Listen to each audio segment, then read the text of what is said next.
الحمد للہ وکفا والصلاة والسلام علی عباده الذین اصطفیٰ خصوصاً علی افضلهم وخاتم النبیین محمد الامین وعلی آلہ وصحبہ اجمعین. اما بعد فقد قال اللہ تبارک وتعالی کما ورد فی اول سورۃ البقرہ: اعوذ باللہ من الشیطان الرجیم، بسم اللہ الرحمن الرحیم. الف لام میم ذالک الکتاب لا ریب فیہ ھدی للمتقین الذین یؤمنون بالغیب ویقیمون الصلاۃ ومما رزقناہم ینفقون والذین یؤمنون بما انزل الیک وما انزل من قبلک وبالآخرۃ ہم یوقنون اولئک علی ھدی من ربہم واولئک هم المفلحون. وقال عز وجل كما ورد في نفس السورة: ليس البر أن تولوا وجوهكم قبل المشرق والمغرب ولكن البر من آمن بالله واليوم الآخر والملائكة والكتاب والنبيين. وقال جل وعلا كما ورد في آخر نفس السورة: آمن الرسول بما أنزل إليه من ربه والمؤمنون كل آمن بالله وملائكته وكتبه ورسله لا نفرق بين أحد من رسله وقالوا سمعنا وأطعنا غفرانك ربنا وإليك المصير. وقال عز وجل كما ورد في القرآن في سورة التغابن: فآمنوا بالله ورسوله والنور الذي أنزلنا والله بما تعملون خبير. يوم يجمعكم ليوم الجمع ذلك يوم التغابن ومن يؤمن بالله ويعمل صالحا يكفر عنه سيئاته ويدخله جنات تجري من تحتها الأنهار خالدين فيها أبدا ذلك الفوز العظيم. والذين كفروا وكذبوا بآياتنا أولئك أصحاب النار خالدين فيها وبئس المصير. صدق الله العظيم. رب اشرح لي صدري ويسر لي أمري واحلل عقدة من لساني يفقهوا قولي. اللهم ربنا ألهمنا رشدنا وأعذنا من شرور أنفسنا. اللهم أرنا الحق حقا وارزقنا اتباعه وأرنا الباطل باطلا وارزقنا اجتنابه. اللهم صل على عبدك ونبيك ورسولك وحبيبك وخليلك محمد وبارك وسلم وبارك على جميع الأنبياء والمرسلين وعلى ملائكتك المقربين وعلى عبادك الصالحين وعلينا معهم يا أرحم الراحمين. معزز حاضرین اور محترم خواتین، آج ہم اللہ کا نام لے کر 4 خطبات سیرت کا سلسلہ شروع کر رہے ہیں. آپ دعا کریں کہ اللہ تعالی حالات کو سازگار بنائے رکھے، میری طبیعت بھی اس قابل رہے کہ میں اس پروگرام کو پورا کر سکوں. طبیعت میری ٹھیک نہیں ہے، آپ کو میری آواز سے بھی اندازہ ہو رہا ہوگا.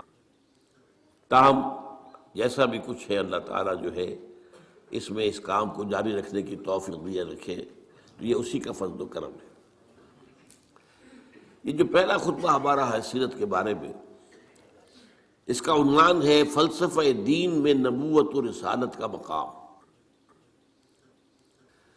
یہاں لفظ فلسفہ قابل غور ہے. کیا فلسفے کا دین کے ساتھ کوئی تعلق ہے؟ عام طور پر یہ لفظ دین کے حوالے سے استعمال نہیں ہوتا. ہم حکمت قرآن، حکمت دین یہ استعمال کرتے ہیں، اور یہی قرآن کی اصطلاح بھی ہے.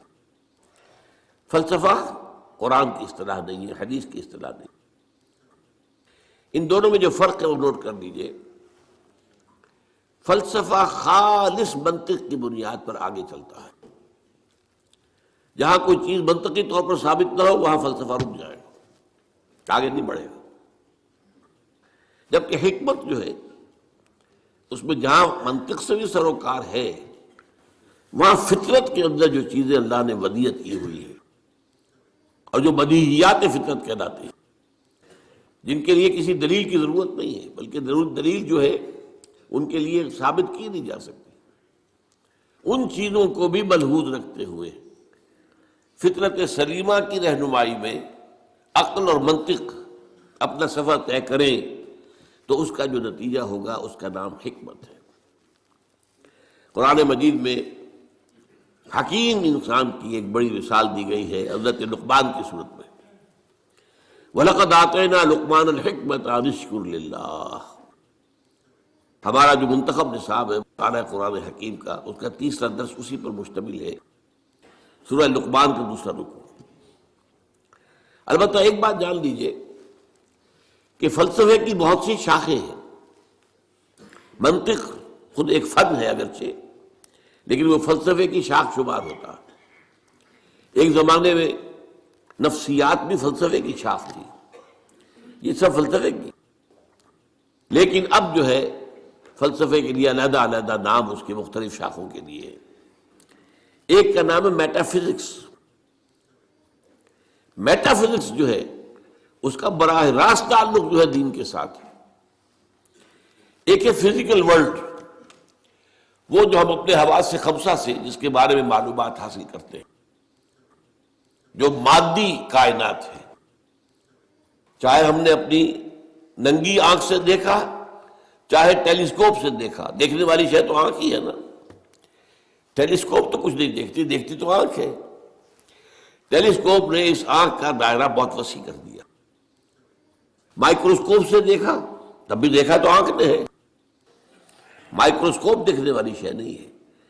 تو چاہے انسان نے اپنے حواس خمسہ سے مجرد جو ایسے کہ وہ ہیں ان سے کام لے کر کچھ معلومات حاصل کی، خواہ اس میں جو اضافے ہو گئے، دوربین آ گئی، خوردبین آ گئی وغیرہ وغیرہ، ان سب سے جو بھی چیز ہمیں معلوم ہوتی ہے وہ فزکس کا دائرہ ہے، طبیعیاتی علوم، فزیکل سائنسز۔ میٹا فزکس اس کا نام ہے جہاں یہ کہ حواس جو ہے یہ ساتھ نہیں دے سکتے، حواس کے دائرے سے باہر۔ میٹا فزکس، فزکس اور میٹا فزکس یہی فرق ہے اس میں۔ اب ظاہر بات ہے، میں نے ابھی جو آیات آپ کو سنائی ہیں سورہ بقرہ کی ابتدائی آیات اس اعتبار سے بہت اہم ہے۔ الف لام میم ذالک الکتاب لا ریب فیہ ھدی للمتقین الذین یؤمنون بالغیب۔ قرآن مجید سے استفادے کی شرط اول ہے غیب پر ایمان۔ غیب وہی چیز ہے جو آپ کے حواس کے ذریعے سے آپ کی گرفت میں نہیں آتی، آپ کے علم میں نہیں آتی۔ اب ظاہر بات ہے ذات باری تعالیٰ ہے، ظاہر ہمارے دائرہ حواس سے بلکہ عقل سے، وہم سے، خیال سے سب سے ماورا، وراء الورا ثم وراء الورا۔ فرشتے ہیں انہیں ہم نہیں دیکھ سکتے، اور اسی طریقے سے وحی ہے وہ کیا ہے ہم نہیں دیکھ سکتے، نہیں جان سکتے۔ یہ سب جو ہے میٹا فزکس کا میدان ہے، اور فزکس کا میدان وہ ہے جو کچھ ہم دیکھ سکتے ہیں۔ میٹیریل ورلڈ ہے، جو بھی میٹیریل چیزیں ہیں وہ فزکس کی ہیں، اور وہ میٹا فزکس ہے۔ تو قرآن کا جو میٹا فزکس ہے، اب ظاہر بات ہے کہ جب سائنس بہت آگے بڑھ گئی ہے، فزیکل سائنسز، تو ضرورت اس امر کی تھی اور اب بھی ہے کہ قرآن کے میٹا فزکس کے ساتھ جدید فزکس سے حاصل شدہ معلومات کو جوڑا جائے، دیکھا جائے۔ یہاں پہ تضاد تو نہیں ہو سکتا، ناممکن ہے۔ اور بہترین بات ہے جو ڈاکٹر رفیع الدین مرحوم نے لکھی، Quran is the word of God and this universe is the work of God. کس نے بنایا اس کو؟ یہاں کے قانون طبیعی جو بھی ہے، فزیکل لاز کس نے بنائے ہیں؟ یہ ساری کائنات کس نے بنائی ہے؟ کون اس کو چلا رہا ہے؟ یدبر الامر من السماء الی الارض، کون؟ اللہ۔ تو word of God Quran, work of God کائنات، ان دونوں میں کوئی تضاد تو ممکن نہیں ہے۔ عام انسان کے بھی قول و فعل میں تضاد ہو تو ہم اسے سمجھنا بڑی گھٹیا بات ہے. آپ کا قول یہ ہے، آپ کا عمل یہ ہے. اللہ کے قول اور عمل کے اندر تضاد کیسے ہو سکتا ہے؟ یہ ضرور ہوا ہے کہ قرآن مجید تو آج سے 1400 برس پہلے جو ہے نازل ہوا ہے. اس وقت انسان کی جو مادی معلومات تھی وہ اتنی کم تھی کہ قرآن مجید میں فزیکل فینومینا کا جو تذکرہ ہوا ہے ان کو صحیح طور پر سمجھا نہیں جا سکتا تھا. اس لیے کہ ابھی ہماری معلومات اس کائنات مادی کے بارے میں بہت محدود تھی. لیکن جیسے جیسے جیسے جیسے سائنس آگے بڑھی ہے، قرآن نے پہلے کہہ دیا تھا سنریہم آیاتنا فی الآفاق وفی انفسہم حتی یتبین لہم انہ الحق. یہ ہم قرآن تو آج دے رہے ہیں تمہیں، لیکن ہم اپنی آیات، نشانیاں آفاق اور انفس میں دکھائیں گے دکھائیں گے دکھائیں گے اور دکھائیں گے، یہاں تک کہ یہ بات تم پر بالکل واضح ہو جائے گی، مبرہن ہو جائے گی یہ قرآن حق. تو جتنی سائنٹیفک ترقی ہوئی ہے اس نے ثابت کیا ہے قرآن کی حقانیت کو. آپ نے پہلے بھی تذکرہ سنا ہوگا، ٹورنٹو یونیورسٹی کا جو ہیڈ آف دی ڈپارٹمنٹ، جو یہ ایک خاص علم جنین ہے، یعنی ماں کے بطن میں جو بچہ پرورش پاتا ہے، امبریولوجی اس سائنس کا نام ہے. آج جبکہ انسان نے، آپ کو معلوم ڈسیکشن بھی ہوتا ہے، سب کچھ ہوتا ہے، مائکروسکوپ بھی ہے اور نہ معلوم کیا کیا چیزیں ہیں جس کے اندر داخل کر کے دیکھ لیتے ہیں. گھٹنے کا درد ہے، گھٹنے میں کیمرہ داخل کر دیتے ہیں، وہاں سے دیکھ لیتے ہیں اندر کیا ہے. تو آج جو معلومات حاصل ہوئی ہے وہ حیران ہوا 1400 برس پہلے یہ کیسے دے دی گئی قرآن مجید کی. اس نے مانا، مورس بوکائی نے یہ مانا.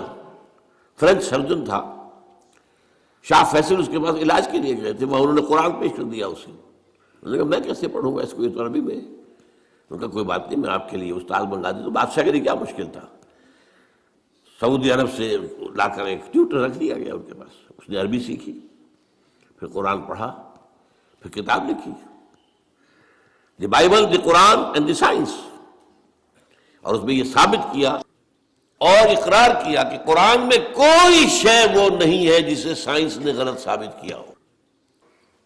یہ ہو سکتا ہے کہ قرآن میں بہت سی چیزیں ایسی ہیں جن کی حقیقت تک ابھی سائنس کی رسائی نہیں ہوئی، یہ اور بات ہے. لیکن کوئی شے ایسی ثابت ہو گئی ہو کہ قرآن کی یہ بات غلط ثابت ہو گئی، یہ نہیں. تو آج اصل میں اس وقت کی بہت ضرورت ہے اس کی کہ یہ جو دو علوم علیحدہ علیحدہ چل رہے ہیں، یہ دو آنکھیں ہیں. ایک آنکھ یہ دیکھو، کھول آنکھ، زمین دیکھ، فلک دیکھ، فضا دیکھ، زمین اور آسمان کو دیکھو. افلا ينظرون الى الابل كيف خلقت والى السماء كيف رفعت. دوسری آنکھ وہی. ان دونوں آنکھوں سے دیکھو. اس سے حقیقت کا علم قرآن سے لو، اس سے کائنات کا علم اپنی حواس خمسہ اور عقل کے ذریعے لو، اور پھر دیکھو کہ ان دونوں میں کوئی تضاد نہیں ہے. یہی ہے در حقیقت میری آج کی اس گفتگو کی بنیاد، کہ نبوت اور رسالت کا مقام و مرتبہ دین کا جو میٹا فزکس ہے، دین کا جو فلسفہ اور حکمت ہے، اس میں کیا ہے. تو ہمیں سب سے پہلے یہ جاننا ہوگا، یہاں یہ ذکر کر دوں میں کہ میں نے اس موضوع پر جس پر آج میں یہاں تقریر کر رہا ہوں، آج سے 25 برس قبل یہ جو ہمارا یہ ٹاؤن ہال ہے، جنا ہال، 26 مارچ 1975 کو تقریر کی تھی. اور وہ تقریر چھپی ہوئی ہے، میری کتاب ہے نبی اکرم صلی اللہ علیہ وسلم کا مقصد بعثت. یہ جو میرا آج کا لیکچر ہے وہ پہلا لیکچر اسی موضوع پر اس وقت تھا. اب 25 سال میں یقیناً میرے فکر میں بھی کچھ وسعت پیدا ہوئی ہے. وہ جو علامہ اقبال نے جو کہا تھا only stones do not change, رائے میں کچھ نہ کچھ تبدیلی آ سکتی ہے، کوئی وسعت ہو سکتی ہے، اپنی کسی بات پر انسان نظر ثانی کر سکتا ہے. اس پہلو سے یقیناً کچھ تھوڑا سا فرق نظر آئے گا اگر آپ دونوں کا تقابلی مطالعہ کریں گے تو میری آج کی بات. اور آج سے 2 سال قبل میری یہ کتاب آئی ہے، اس کا تو عنوان ہی اصل میں ایسا تھا کہ جس سے ہمارے بہت سے رفقا جو ہے گھبرا گئے کہ اس کا تو عنوان کا مطلب ہی سمجھ میں نہیں آئے گا۔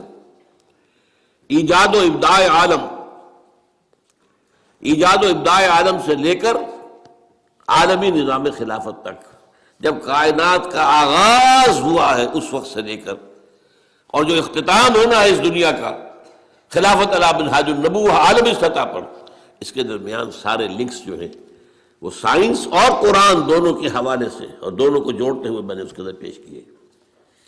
تو جن حضرات کو بھی ان موضوعات سے دلچسپی ہو وہ میری وہ کتاب بھی پڑھیں، آج سے 25 سال پہلے کی، نبی اکرم صلی اللہ علیہ وسلم کا مقصد بعثت اور انقلاب نبوی کا اساسی منہاج۔ پھر یہ کہ یہ ایجاد و ابداع عالم کا بھی مطالعہ کریں، کوشش کریں، اور میرا جو ہے آج کا یہ لیکچر انشاءاللہ ان دونوں کی تسہیل کا ذریعہ بن جائے گا کہ بات آسان ہو جائے گی۔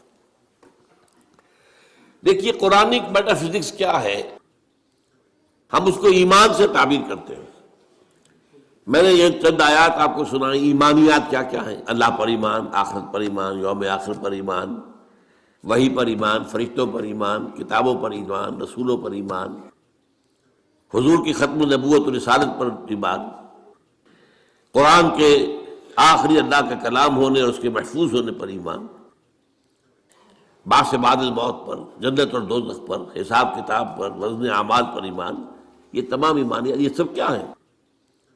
یہ میٹا فزکس ہے، یہ ہمارے اس دائرہ حواس کے اندر آنے والی چیزیں نہیں۔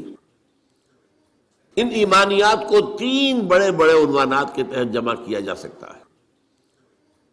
نمبر 1 ایمان باللہ یا توحید،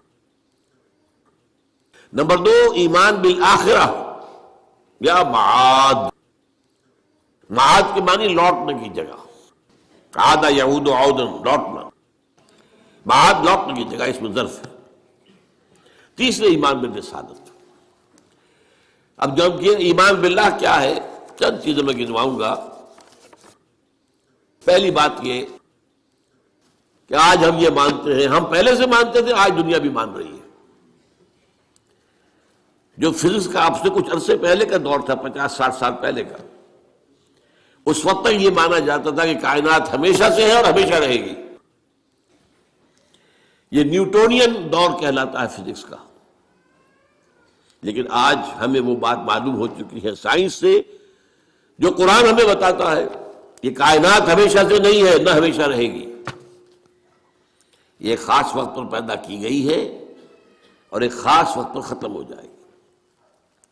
آج سائنس نے اس کے لیے نقطہ آغاز اس کو کہا ہے بگ بینگ، ایک بہت بڑا دھماکہ ہوا تھا، اس سے کائنات شروع ہوئی۔ پھر یہ تصور بھی ہے کہ یہ کائنات ابھی پھیل رہی ہے، پھول جھڑی کی طرح۔ پھول جھڑی آپ کو معلوم ہے ایسے چکر لگاتے ہوئے پھیلتی ہے، اسی طرح یہ کائنات ابھی پھیل رہی ہے، مزید گیلیکسیز وجود میں آ رہی ہے۔ آپ اکثر و بیشتر اخبارات میں پڑھتے رہتے ہیں کہ آج ایک اور نئی گیلیکسی دریافت ہو گئی ہے، اتنے millions and millions and trillions and trillions years, light years دور ہے ہم سے۔ وہ تو حساب کتاب میں آنے والی باتیں نہیں، لیکن یہ کہ اللہ تعالیٰ نے بھی فرمایا تھا یزید اللہ فی الخلق ما یشاء، اللہ اپنی تخلیق میں اضافہ کرتا رہتا ہے جو چاہتا ہے، یا کرتا رہے گا، دونوں معنی اس کے ہو سکتے ہیں۔ فعل مضارع میں فعل حال بھی ہے اور فعل مستقبل بھی ہے۔ اور اسی کو اقبال نے کہا یہ کائنات ابھی ناتمام ہے شاید، کہ آ رہی ہے دمادم صدائے کن فیکون، کن فیکون، کن فیکون۔ ابھی تو نئی نئی چیزیں وجود میں آ رہی ہیں، لیکن ایک وقت آئے گا، جیسے وہ فنر ہوتا ہے، فنر، وہ فنر جو ہے لپٹا ہوا ہے، اس کو آپ کھینچتے ہیں، لیکن اگر چھوڑ دیں گے اس طرح کو، پھر وہیں آ جائے گا واپس۔ اسی طرح ایک وقت آئے گا کہ یہ کائنات جو ابھی تو پھیل رہی ہے، جا رہی ہے، ایک وقت میں اس کی ریورسل ہو جائے گی، اور یہ جو اب سمٹنی شروع ہوگی پھر ایک نقطے پر جا کر ختم ہو جائے گی۔ قرآن میں نقشہ کھینچا گیا، یوم نطوی السماء کطی سجل للکتب، ہم یہ فضاؤں کو اور خلاؤں کو لپیٹ دیں گے، لپیٹ دیں گے۔ دیکھیے آج کا کانسیپٹ اور قرآن کے الفاظ، جیسے پچھلے زمانے میں کتابیں ہوتی تھیں، جلد بندی کا تو معاملہ نہیں تھا، ایک کاغذ پر لکھ کیا پورا ہو گیا، اس کے ساتھ نیا کاغذ چسپاں کر دیا اور اس کو رول کر دیا۔ اب آپ نے دوسرے کو لکھا، وہ پورا ہو گیا، پھر اس کو اور رول کر دیا، تیسرا لگا، وہ رول بنتے تھے، سکرولز بھی کہلاتے ہیں۔ تو یہ سکرولز، یہ آسمان، اللہ تعالیٰ فرما رہے ہیں یوم نطوی السماء کطی السجل للکتب، جیسے اس زمانے کی کتابیں ہوتی تھیں کہ سکرولز کی صورت میں ہوتی تھیں، اس طریقے سے ہم آسمانوں کو لپیٹتے ہیں۔ یہ کائنات نہ ہمیشہ سے ہے نہ ہمیشہ رہے گی، ایک ہستی ہے البتہ جو ہمیشہ سے ہے اور ہمیشہ رہے گی، وہ ہستی اس کائنات کی خالق ہے، اس کی جہاں تک ذات کا تعلق ہے، یہ ہمارے فہم سے، ہماری عقل سے، ہمارے تخیل سے، ہمارے تصور سے، ہمارے وہم سے وراء الورا ثم وراء الورا ثم وراء الورا، اس کے بارے میں علم یہی ہے کہ یہ سمجھ میں آ جائے کہ اس کو ہم نہیں جان سکتے، بیانڈ اور لمٹس۔ اس کے بارے میں ساری معرفت جو ہمیں حاصل ہوتی ہے وہ اس کی اسماء و صفات سے ہوتی ہے۔ شاید آپ میں سے اکثر کو مجھے امید ہے یاد ہو، بچپن میں اگر یاد کرائے ہوں گے والدین نے، ایمان مجمل، ایمان مفصل۔ ایمان مجمل کیا ہے؟ آمنت باللہ کما ہوا باسمائہ و صفاتہ وقبلت جمیع احکامہ اقرار باللسان و تصدیق بالقلب۔ یہ اسماء و صفات باری تعالیٰ کا علم ہے، اس میں بھی لمیٹیشن ہے۔ اللہ بصیر ہے، دیکھتا ہے، کیسے دیکھتا ہے یہ ہم نہیں جانتے۔ کیا اس کی اس طرح کی کوئی آنکھ ہے؟ کیا وہ بھی دیکھنے کے لیے روشنی کا محتاج ہے؟ نعوذ باللہ من ذالک۔ ہمارے ہاں تو ایسے حیوانات موجود ہیں جو بغیر روشنی کے دیکھتے ہیں، تو اللہ کا دیکھنے والا ہے، سمیع ہے، سنتا ہے، کیسے سنتا ہے؟ کیا ساؤنڈ ویوز کی ضرورت ہے اسے بھی؟ اس کا بھی کوئی کان ہے جس سے آ کر ٹکرائے وہ؟ کچھ پتہ نہیں۔ اسی طرح اس کا کوانٹیٹیو پہلو، اللہ ہر شے پہ قدیر ہے، کتنا قادر ہے ہم کیا تصور کریں گے؟ ہمارا تو تصور بڑا محدود ہے۔ یوں سمجھیے کہ ہمارے دماغ کی مثال اس سنار کی جو ترازو ہوتی ہے، تولے ماشے یہی تو لیں گے نا، اس پر ٹنوں تو نہیں تل سکتا، سریا لا کر آپ اس پر تولنا چاہیں۔ تو اللہ تعالیٰ کی اسماء و صفات کا بھی وہ کتنا قدیر ہے، کتنا بصیر ہے، یہ تو ہم نہیں جانتے۔ لہذا معلوم ہوا کہ اللہ تعالیٰ کی بات کے بارے میں ہماری معلومات بہت محدود ہے۔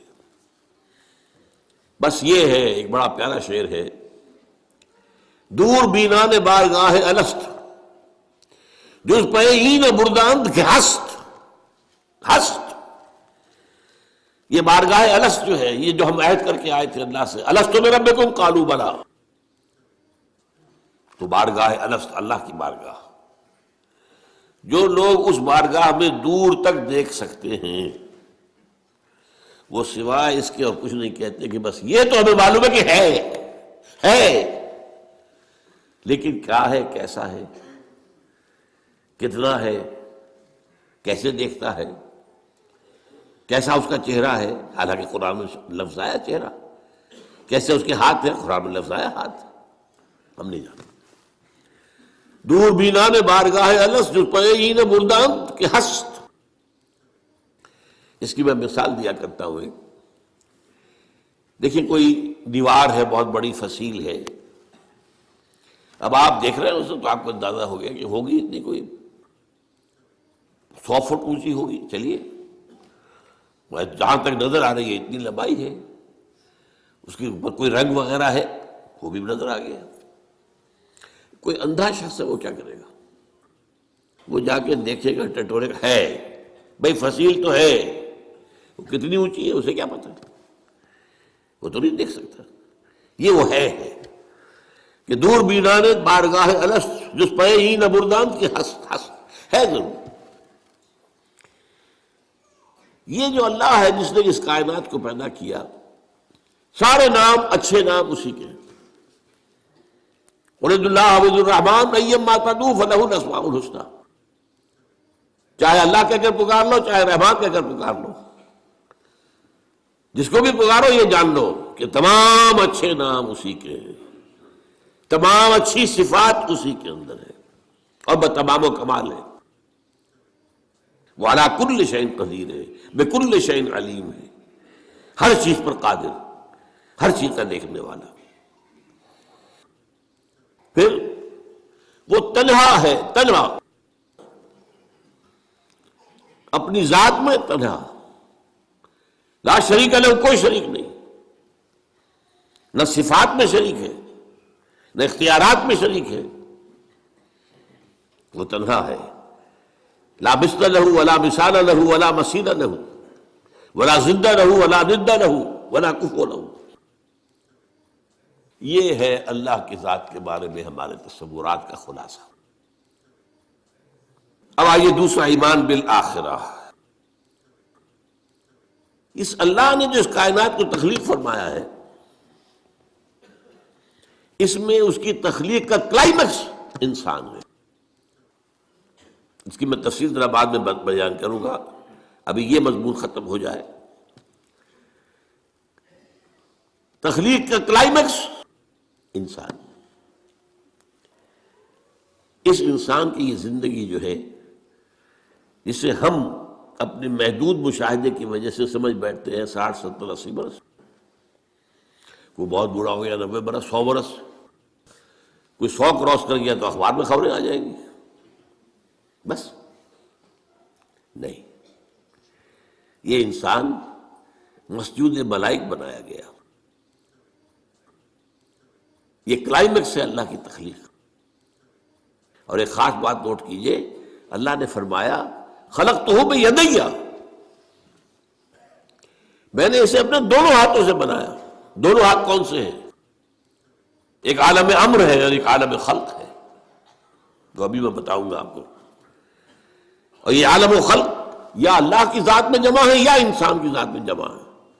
باقی پوری کائنات میں یا کوئی شے ہے تو عالم خلق کی ہے یا دوسری ہے تو عالم امر کی ہے، دونوں چیزیں جمع ہے اللہ کی ذات میں اور انسان کی ذات میں۔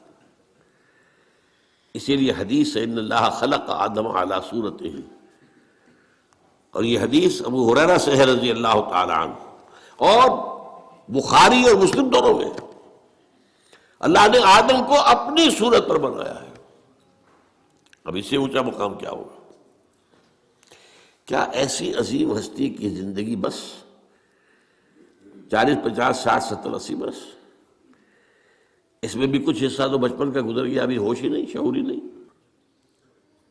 بعد میں بھی 80 کے بعد ہو 70 کے بعد ہو تو انسان کے جو ہے حواس ٹھیک نہیں رہتے، یادداشت ختم ہو جاتی، لیکن لا یعلم من بعد علم شیئا، علم ختم ہو جاتا ہے۔ نہیں، قرآن کیا بتاتا ہے؟ یہ بات وہ ہے جو افسوس ہے، صد افسوس، کہ آج بالکل ذہنوں سے خارج ہے۔ انسان کی زندگی بہت طویل ہے، بہت طویل ہے، بہت طویل ہے۔ علامہ اقبال جو کہتے ہیں تو اسے پیمانہ امروز و فردا سے نہ ناپ، جاویداں پہم دماں ہر دم جمع ہے زندگی۔ کیا یہ ایسے ہی بڑھ ہانک دی ہے انہوں نے؟ نہیں، یہ قرآن کا مطالعہ ہے۔ 5 زندگیاں ہیں انسان کی، جن میں سے 2 ان میں سے ڈورمنٹ ہے، سوتے ہوئے گزری ہیں، اور 3 ایکٹیو ہیں۔ سب سے پہلے انسان کو عالم ارواح میں پیدا کیا گیا، صرف روحیں تھی، جسم نہیں تھا، اور یہی عالم امر ہے اصل میں۔ روح، یسألونک عن الروح قل الروح من امر ربی، یہ آپ سے روح کے بارے میں پوچھتے ہیں، فرما دیجئے یہ روح میرے رب کا امر ہے، امر۔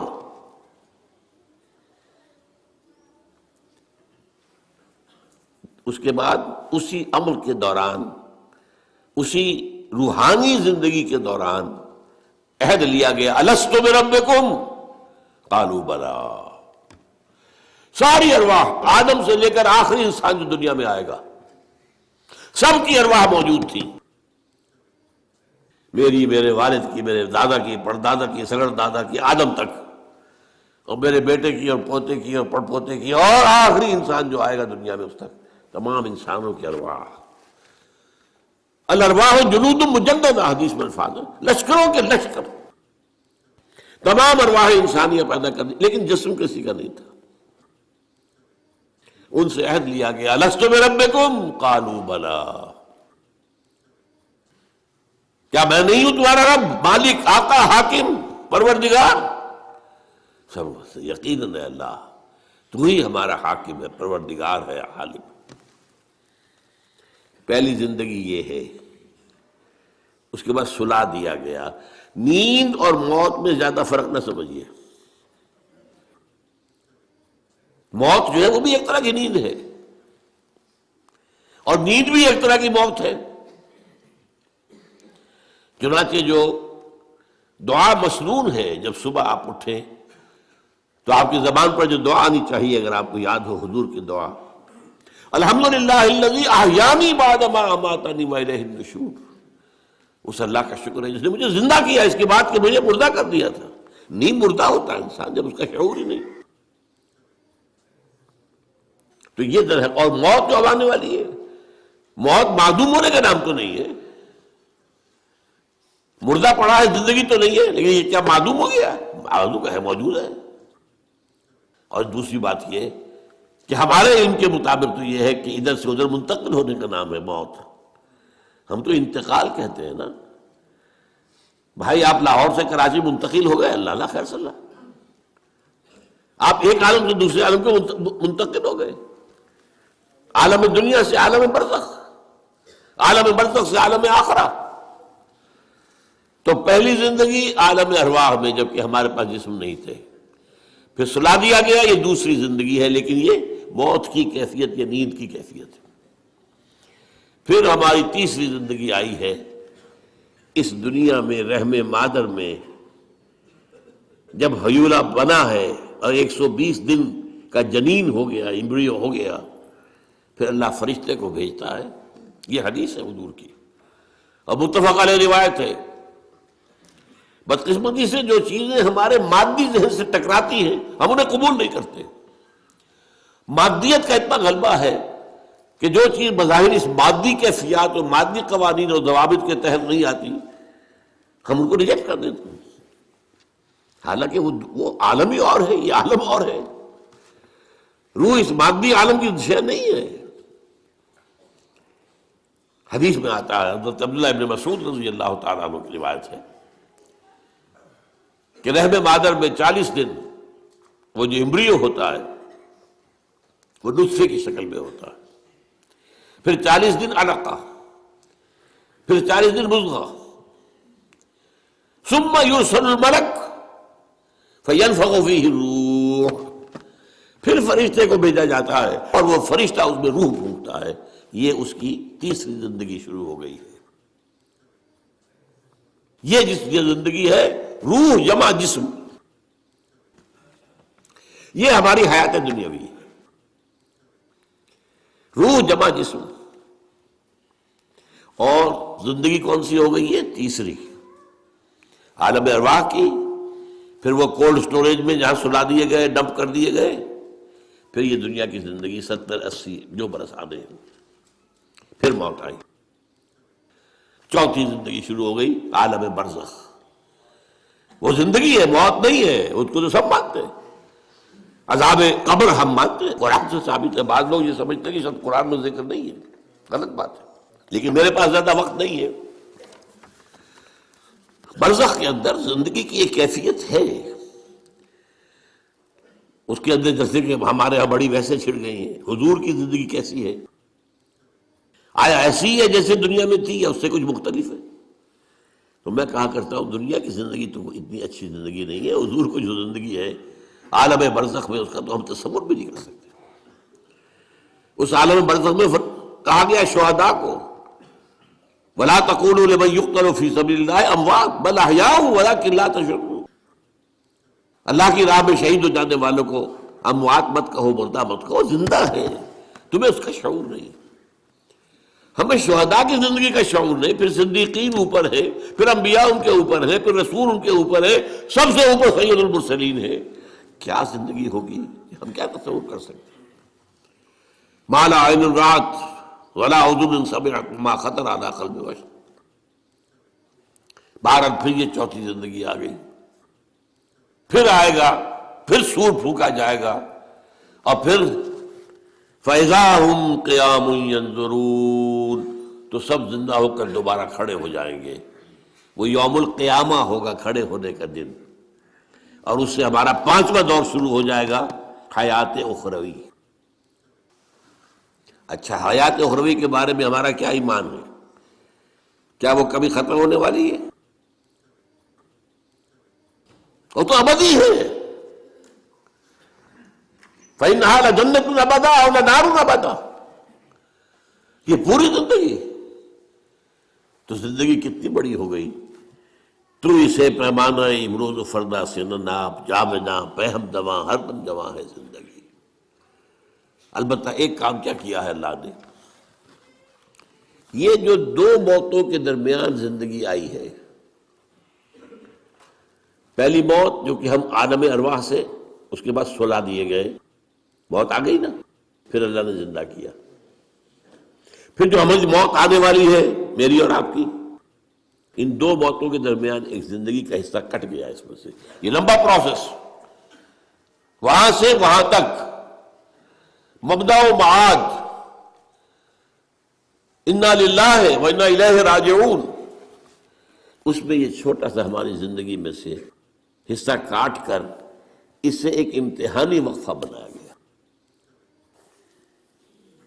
خلق الموت والحیات لیبلوکم ایکم احسن عملا. اس نے زندگی اور موتیں تخلیق کی ہیں تاکہ تمہیں آزمائے کہ کون ہے تم میں سے اچھے عمل کرنے والے. یہ امتحانی، اس کو بھی اقبال نے خوب کہا ہے، ملزم ہستی سے تو ابرا ہے مانند حباب، اس ریا خانے میں تیرا امتحان ہے زندگی. اب امتحان 3 گھنٹے کا بھی ہوتا ہے تو وہ 30 سال کا بھی ہو سکتا ہے. یہ تو ایک کوانٹیٹیو ایلیمنٹ ہوا، امتحان ہے. Testing is testing. یہ حیات دنیاوی امتحان ہے. ملزم ہستی سے تو ابرا ہے مانند حباب، اس ریا خانے میں تیرا امتحان ہے زندگی. اس کے بعد جب ہمیں دوبارہ اٹھا دیا جائے گا، حساب کتاب ہوگا، اعمال کا جزا و سزا کے فیصلے ہوں گے، اور پھر یہ جنت اور یہ دوزخ. وَإِنَّهَا لَجَنَّةٌ أَبَدًا أَوْ لَنَارٌ أَبَدًا. یہ حیات ایک ایمان باللہ اور ایمان بالآخرہ. ایمان بالآخرہ کے ضمن میں پورے حیات انسانی کا ایک تصور جو ہے سامنے لانا ضروری ہے. اب آئیے،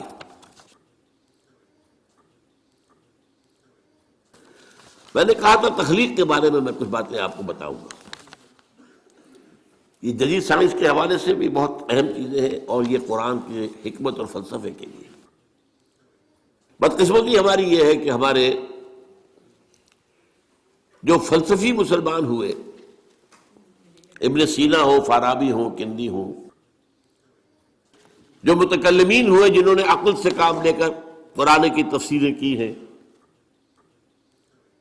امام راضی میں بہت بڑے مقام پر ہیں، اور ہیں بہت ہیں.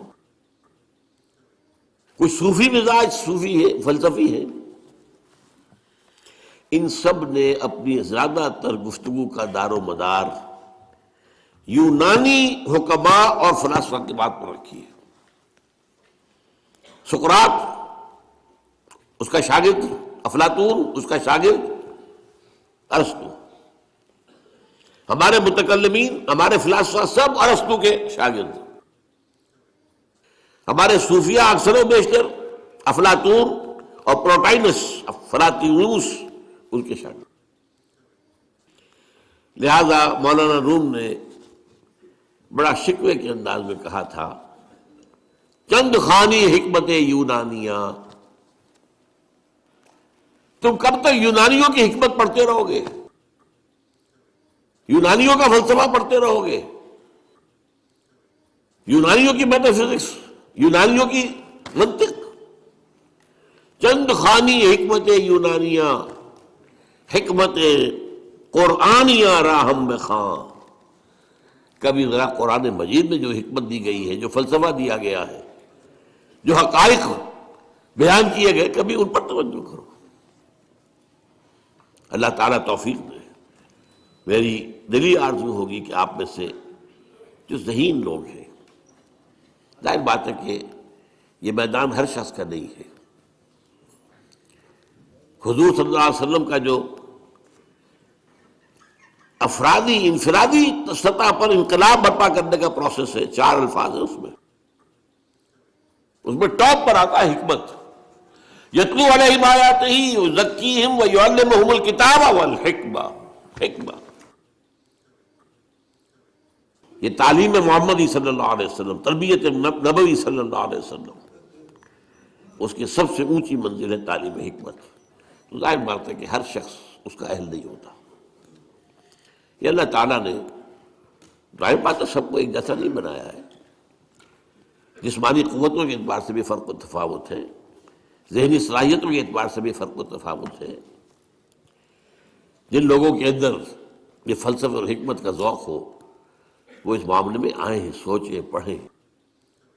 میری یہ چند باتیں ہو سکتا ہے کہ ان کے لیے چشم کشا ثابت۔ وہ کتاب اس وقت میری جو ہے ایجاد و ابداع عالم، وہ آؤٹ آف پرنٹ ہے، موجود نہیں ہے، انشاءاللہ جلدی ہی پرنٹ کروا لیں گے دوبارہ۔ دیکھیے تخلیق کا مرحلہ اول عالم امر ہے، اللہ کا ایک حکم کن، انما امرہ اذا اراد شیئا ان یقول کن فیکون۔ اس کن سے ایک نور پیدا ہوا ہے، ویری سٹل، لطیف، حرارت کوئی نہیں، خلق نور۔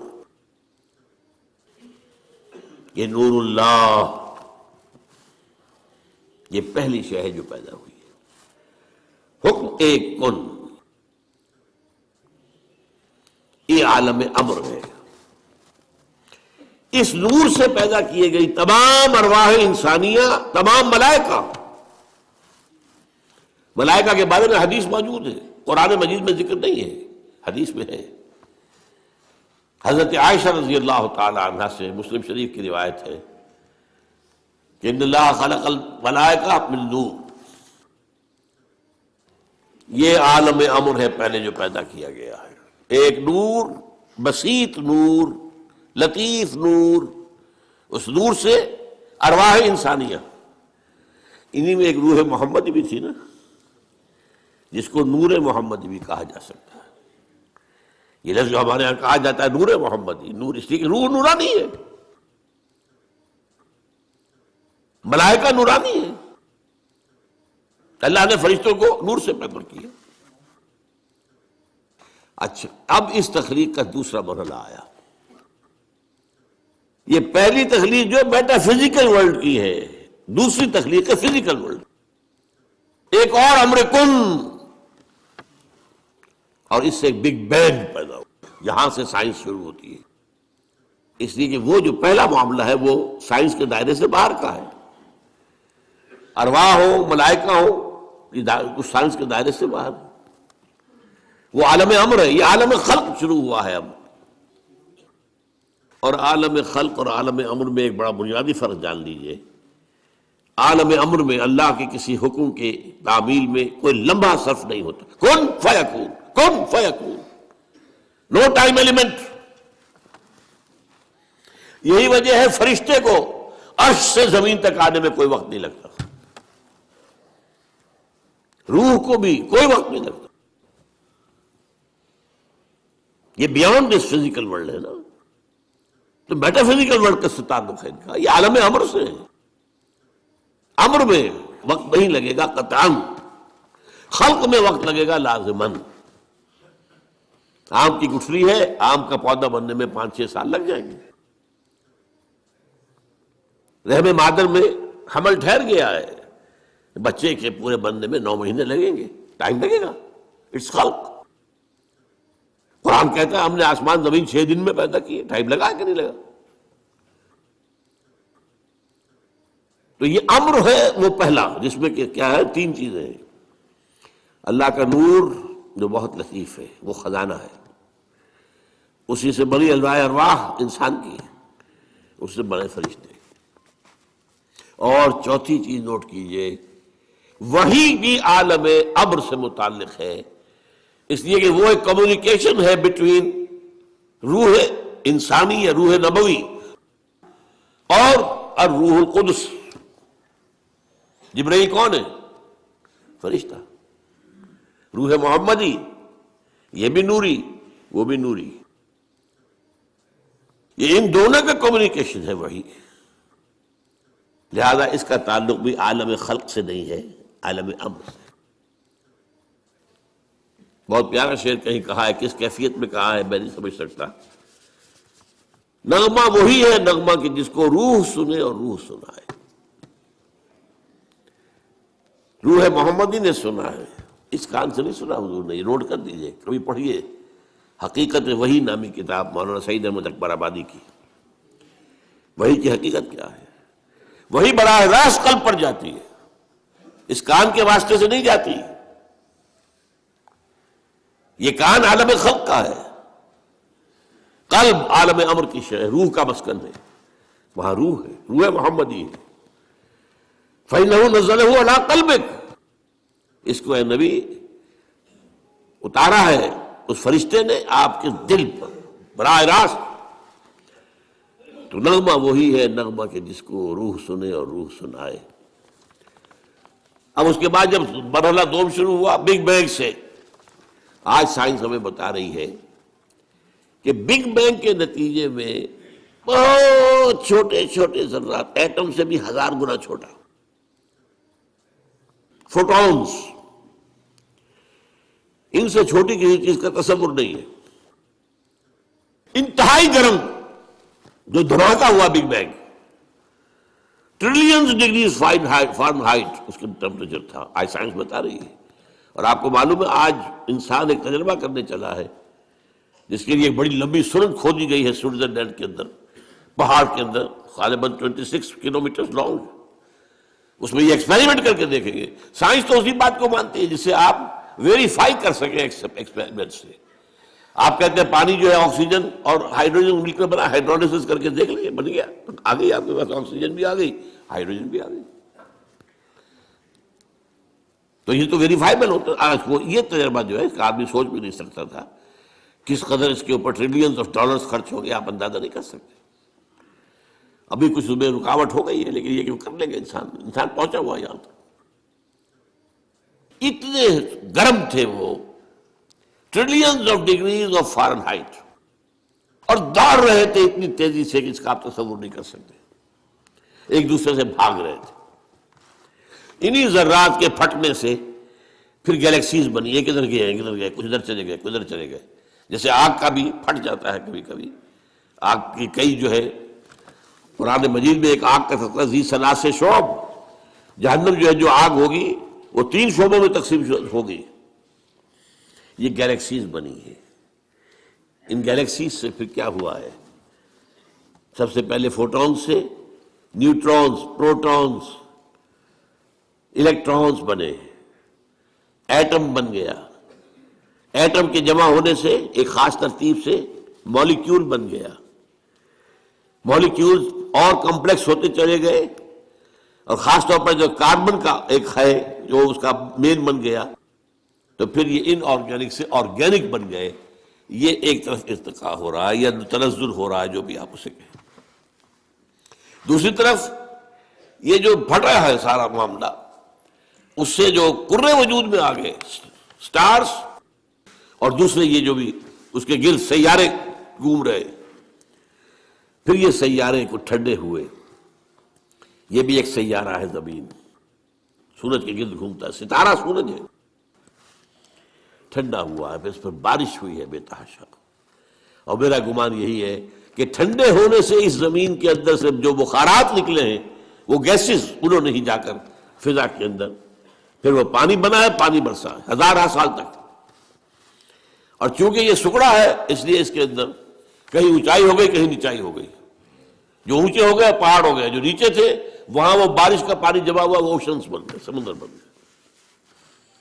اور جہاں یہ سمندر کے ساحل پر مٹی اور پانی کا انٹریکشن ہوتا ہے، خاص طور پر آپ کو معلوم ہے مد و جزر میں ابھی موج ہٹ گئی پھر آ گئی، پھر ہٹ گئی پھر آ گئی، یہ کھیل ہے۔ اس سے جو ہے اس کے اندر وہ ایک ایسی کیفیت پیدا کر دیتا ہے اللہ تعالیٰ کہ حیات عرضی کا آغاز ہو جاتا ہے۔ اس حیات عرضی کا پھر کلائمیکس انسان ہے۔ اس کا مادہ تخلیق مٹی ہے، لیکن اس کے بعد جو اس میں روح لا کر شامل کی گئی ہے، اس نے اس کا مقام کچھ اور ہی کر دیا ہے۔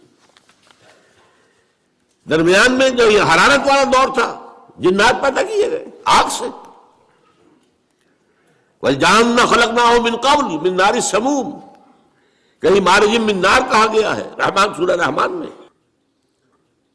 یہ درمیان میں جو دور آیا تھا مجھے اسی کو بیان کرنا چاہیے تھا۔ جنات پیدا کیے گئے، جنات نوٹ کیجئے اپنے مادہ تخلیق کے اعتبار سے ہم سے اونچے ہیں، لطیف تر شے ہے آگ، اور مٹی جو ہے وہ تو کثیف شے ہے، انرٹ۔ آگ کے اندر جو حرکت اور حرارت ہے، یہی وجہ ہے کہ ٹھیک کہا تھا ابلیس لعین نے، انا خیر منہ، میں اس آدم سے بہتر ہوں، خلقتنی من نار وخلقتہ من طین، تو نے مجھے بنایا تھا آگ سے، اسے بنایا مٹی سے، ہاؤ کم، میں کیسے سجا کروں اس کو؟ اس کی وجہ کیا تھی؟ اس کے نگاہ، اس کے علم میں روح محمدی نہیں تھی، روح آدم نہیں تھی، جسد آدم تھا، جسد حیوانی تھا۔ جسد حیوانی کے اعتبار سے ہم یقیناً نیچے۔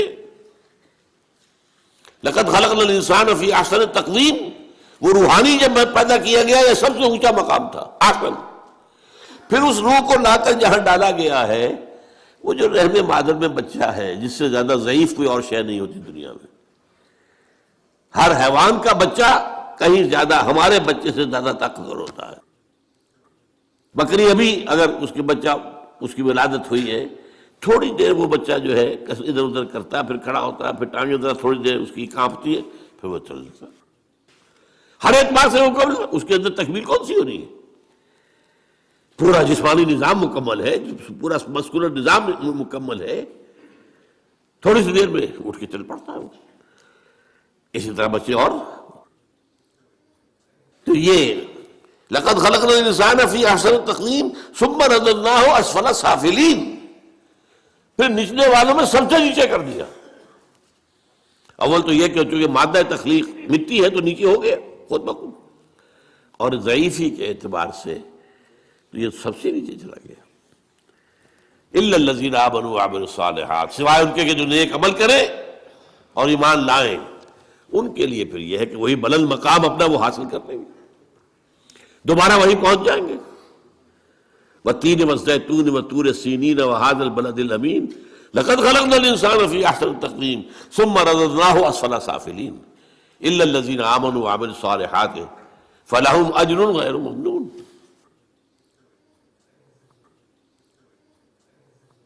یہ ہے معاملہ انسان جنات۔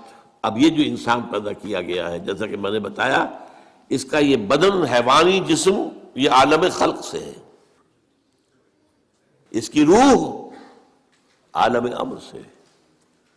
یہ دو عالم جمع ہو گئے، جبکہ اللہ کے ہاتھ میں الا لہ الخلق والامر، دیکھو خلق اور امر دونوں اللہ کے ہاتھ میں ہے، اللہ کے قبضہ قدرت میں، الا لہ الخلق والامر۔ باقی فرشتے صرف عالم امر کی شے ہے، جنات صرف عالم خلق کی شے ہے، باقی یہ پوری کائنات صرف عالم خلق کی شے ہے۔ انسان میں عالم امر اور عالم خلق جمع ہے۔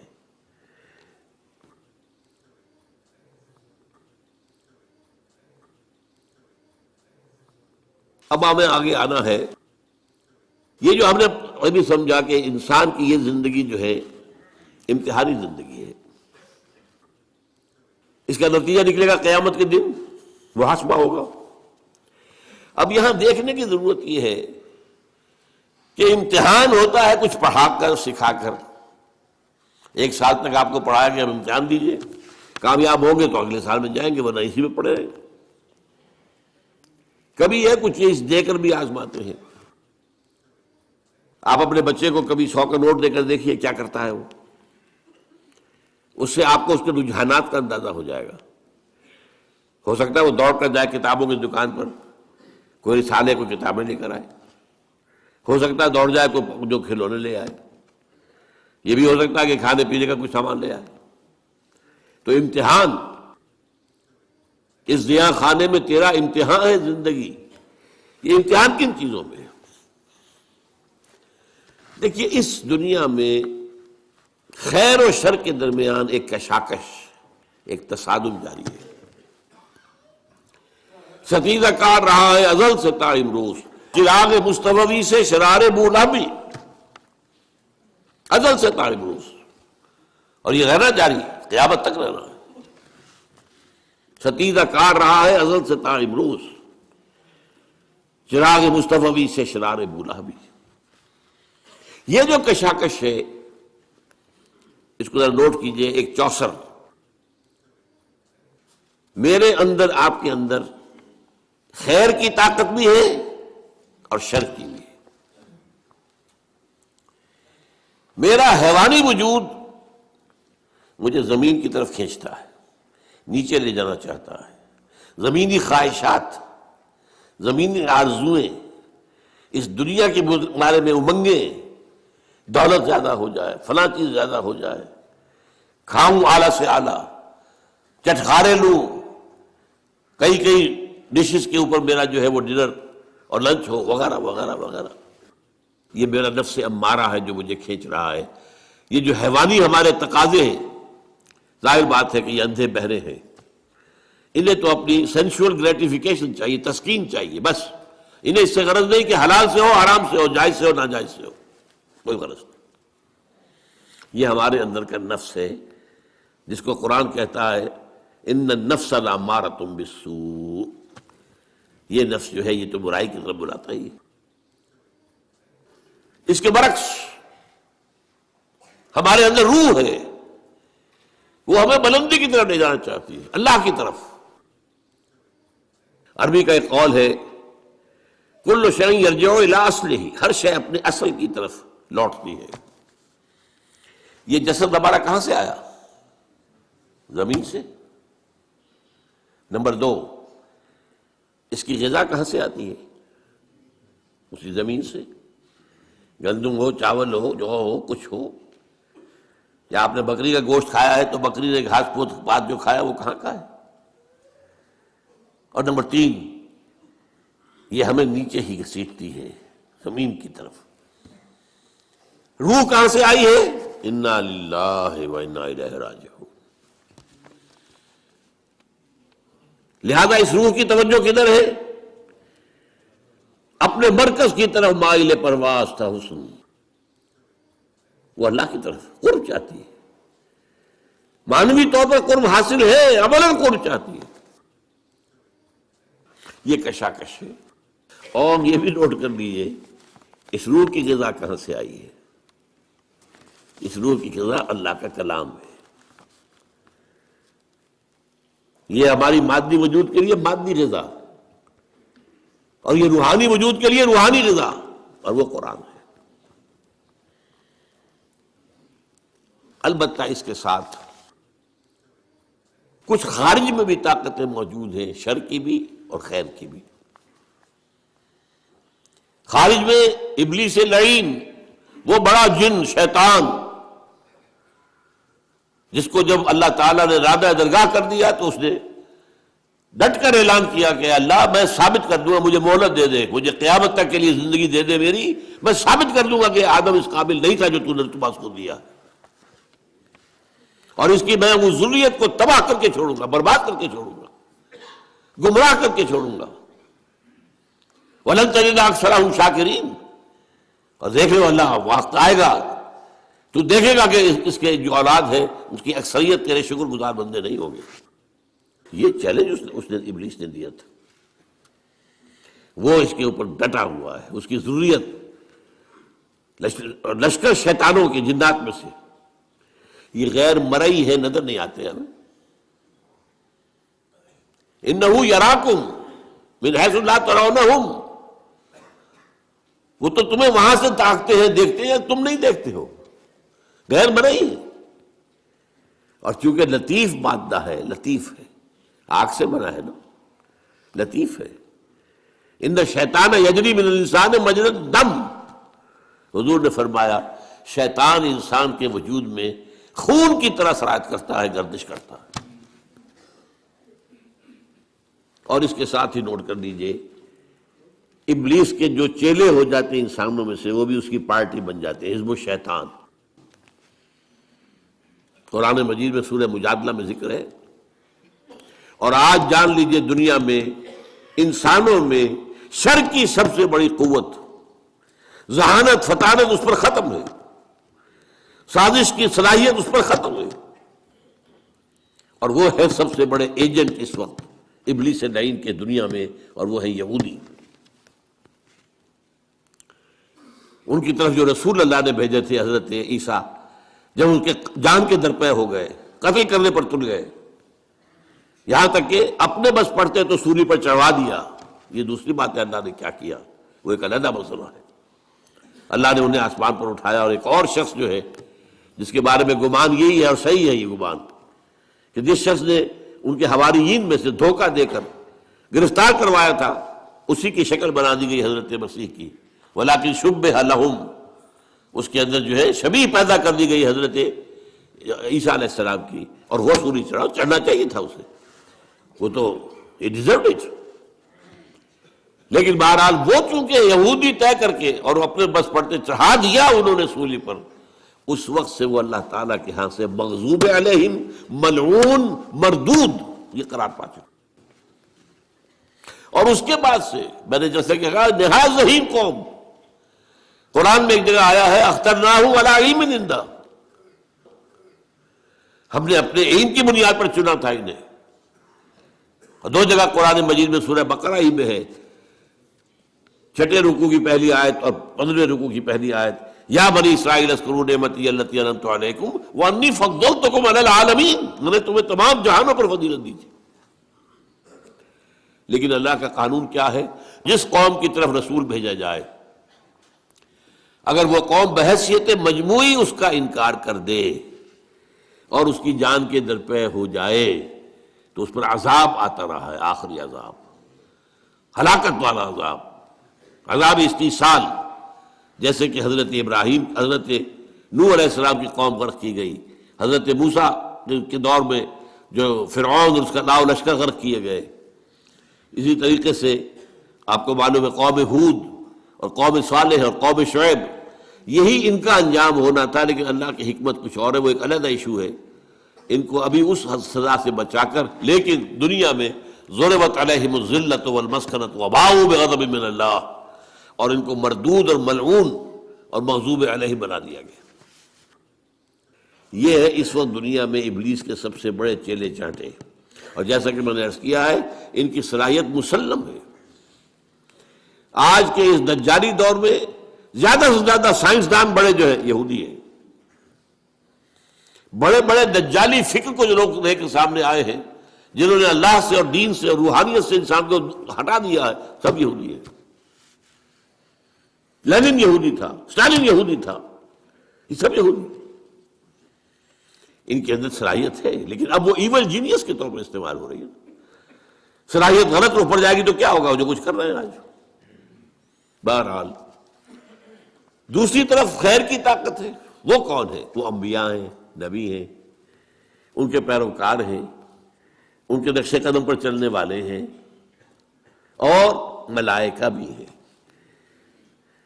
جیسے نہ دیکھے والوں میں داعیان شر ابلیس اور شیاطین جن، اسی طرح نہ دیکھے جانے والوں میں داعی خیر ملائکہ۔ قرآن مجید میں آیا ہے، ہم نے فرشتوں کو حکم دیا ان ثبتوا الذین آمنوا، جاؤ یہ غزوہ بدر جو ہو رہا ہے، اہل ایمان کے قدموں کو مضبوط کر دو، جما دو، قائم کر دو۔ انہوں نے آ کر بدر بھی کی ہے، آئے ہیں غزوہ بدر میں، کوئی شک نہیں کہ فرشتے آئے ہیں۔ اللہ نے وعدہ جو کیا تھا پورا کیا۔ غزوہ احد میں بھی آئے ہیں، اللہ نے وعدہ کر دیا تھا، اپنا پورا کیا ہے۔ وَلَقَدْ صَدَقَكُمُ اللَّهُ وَعْدَهُ إِذْ تَحُسُّونَهُم بِإِذْنِهِ، اللہ نے اپنا وعدہ پورا کر دیا تھا جب تم انہیں اپنے دشمنوں کو گاجر مولی کی طرح کاٹ رہے تھے. حَتَّىٰ إِذَا فَشِلْتُمْ وَتَنَازَعْتُمْ فِي الْأَمْرِ، لیکن جب تم ڈھیلے پڑے تم نے اور امر کے معاملے میں آپس میں جھگڑا کیا، حضور کے حکم کی خلاف ورزی کی، پھر اللہ نے پاسا پلٹ دیا. تو جو نوٹ کیجئے خیر اور شر، میرے اندر بھی ایک بہت بڑا میدان کارزار ہے خیر و شر کا. میرا نفس ہے جو مجھے نیچے کھینچ رہا ہے، زمینی خواہشات، سینشول گریٹیفیکیشنز. ایک میری روح ہے جو مجھے اوپر لے جانا چاہتی ہے، اللہ کے ساتھ مجھے جوڑنا چاہتی ہے، اللہ کے ساتھ تعلق قائم کرنا چاہتی ہے. یہ ہے میرے اندر. اور یہاں میں برصغیر تذکرہ عرض کر دوں کہ میں فرائیڈ کا اس معنی میں بہت قائل ہوں. فرائیڈ نے بھی 3 لیولز متعین کیے ہیں انسان کی معنوی شخصیت. دیکھیے ایک شخصیت میری ظاہری ہے، یہ چہرہ ہے، یہ ہاتھ ہے، پاؤں ہے، اس سے ہماری اناٹومی بحث کرے گی. یہ اناٹومی کے بعد جو ہے ہمارے اعضاء کے مختلف کیا وظائف ہیں، کیا کام اس نے کرنا ہے، کیا اس نے کرنا ہے، دل کا کام کیا ہے اور جگر کا یہ فزیولوجی بحث کرے گی. لیکن ہماری معنوی شخصیت ایک اندر ہے، اس سے کون بحث کرتا ہے؟ سائیکالوجی.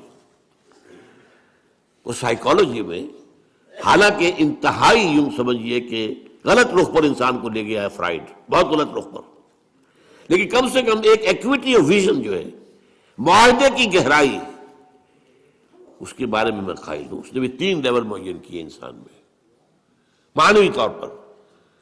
نیچے کیا ہے؟ اڈ یا لبیڈو، یہ وہ اینیمل انسٹنکٹس ہے جو انسان کو نیچے کھینچتے.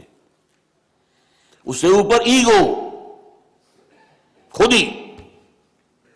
تیسرا سپر ایگو. سپر ایگو اس نے معین کیا ہے کہ یہ اصل میں ہر معاشرے کے اندر کچھ معیارات ہوتے ہیں، ان معیارات جو ہے وہ ہانٹ کرتے ہیں انسان کو. یہ کام نہیں کرنا، یہ بھائی لوگوں کو اچھا نہیں لگتا ہے، لہذا یہ ایک سپر ایگو ہے جو ایگو کے اوپر اثر ڈالتی ہے. پھر ایگو اگر چاہتی ہے تو پھر وہ اپنے پورے وجود حیوانی کو کنٹرول کرتی ہے. اور یہ بھی ہے کہ every upper level controls and there is a restraint from the upper level to at the lower level. یہ ایگو اڈ اور لبیڈو کو کھینچ کر رکھتی ہے، سپر ایگو اس کو کھینچ کر رکھتی ہے. قرآن کے نزدیک یہ 3 لیولز کیا ہیں؟ لطیفہ نفس وہ ٹھیک ہے، بالکل وہی ہے جو فرائیڈ کہہ رہا ہے، کوئی شک نہیں، کوئی اختلاف نہیں. لطیفہ نفس، لطیفہ قلب وہ اس سے اوپر ہے، لطیفہ روح سب سے اوپر ہے. یہ 3 روح اوپر مجھے کھینچنا چاہ رہی ہے، اور یہ میرا جسم اور میرا مادی وجود مجھے نیچے کھینچ رہا ہے. کعبہ میرے پیچھے ہے، کلیسا میرے آگے.